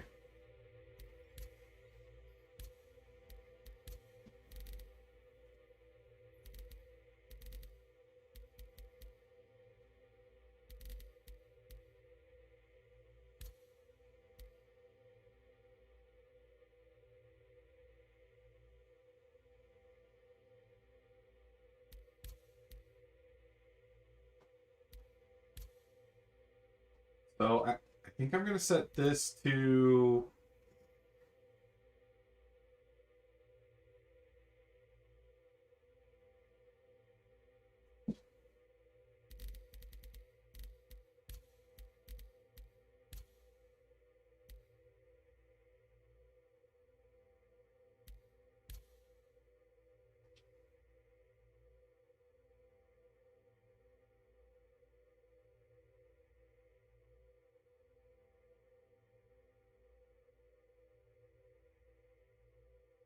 We have the scroll wheel. I could use scroll for countermeasures, but I really wanted to use one of the scrolls for mining power.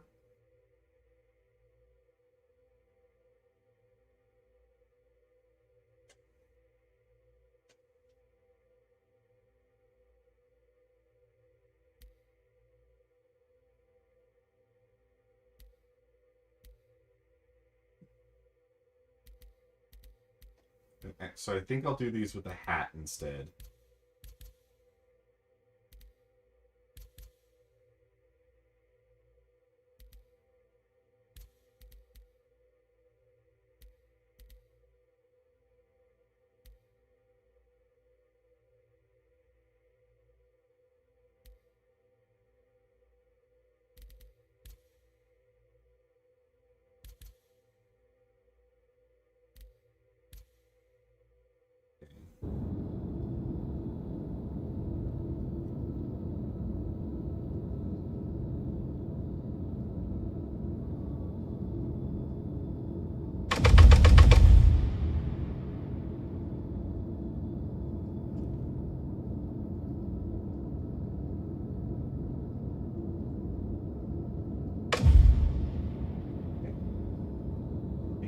I like that.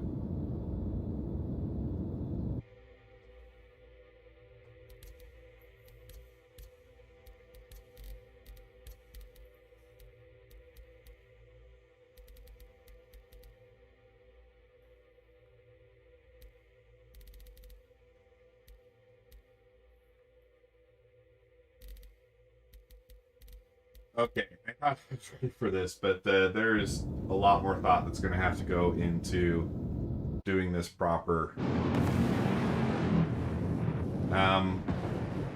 So let's focus on just getting a sense for how the sticks feel.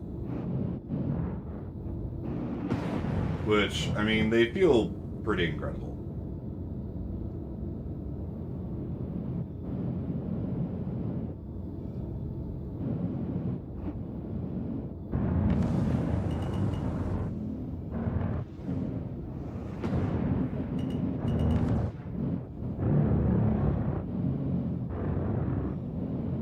Not in decoupled mode. I don't even have a key binding set for that yet. These feel just really, really smooth.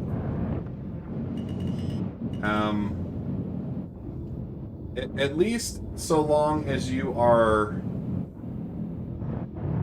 in the movement range that they allow, right? Like, one of the harsher things is that roll axis. There's a very distinct snap feel when you allow it to center itself.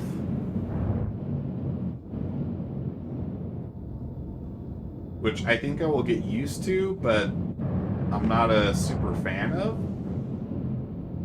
Like, it's very smooth, but the centering feeling isn't great. I wish that aspect of it were smoother.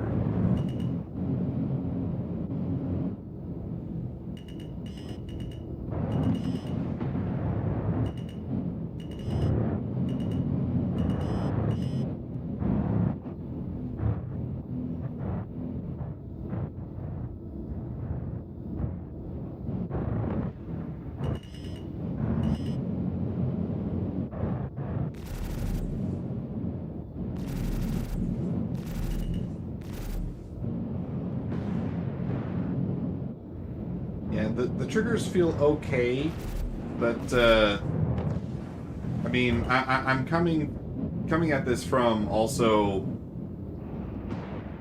a kind of a firearms nut a little bit, right? Like, I want a more tactile feeling trigger, which I think will need to be a focus of our efforts with the split trigger.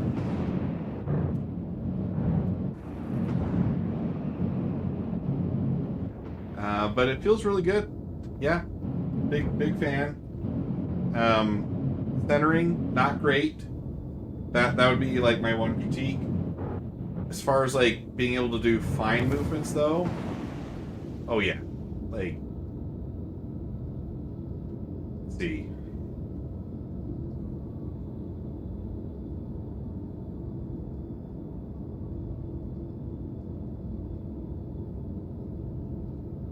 Yeah, it's I would really struggle to do some of the, like, let's just follow that dot. These kinds of slower movements are something that I would really struggle to do on my BKBs.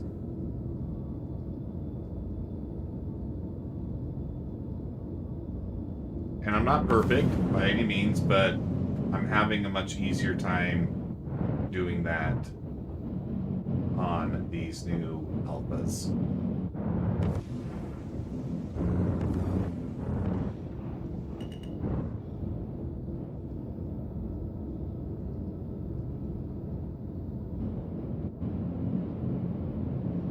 But I think for tonight, I'm going to call it here.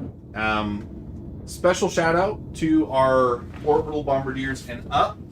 Thank you, The Prime and Draconis, for your financial contributions. It makes content like this possible. I am still working on getting the updated animation fixed so that we can play that. I mean, I can play it, but it doesn't look good. Right? Like, that, icky. Gross. Doesn't look good. I hate it. We need to fix that. We'll get there. But if you're a fan of what you saw tonight and you want to see more of it, go ahead and like and subscribe so that you don't miss future content like this. We stream every Friday at 8:30, and generally speaking, we try to do a mix of gaming and engineering stuff. So now that we have the Virpil constellations, we are going to start doing a major focus on getting our joystick mods brought over to the constellation line. So stay tuned for that. Going to be pretty cool. I'm excited to finally be able to offer that to fans of the show that own Virpils. Finally being able to give you what you've been asking for. So thank you for your patience. But yeah,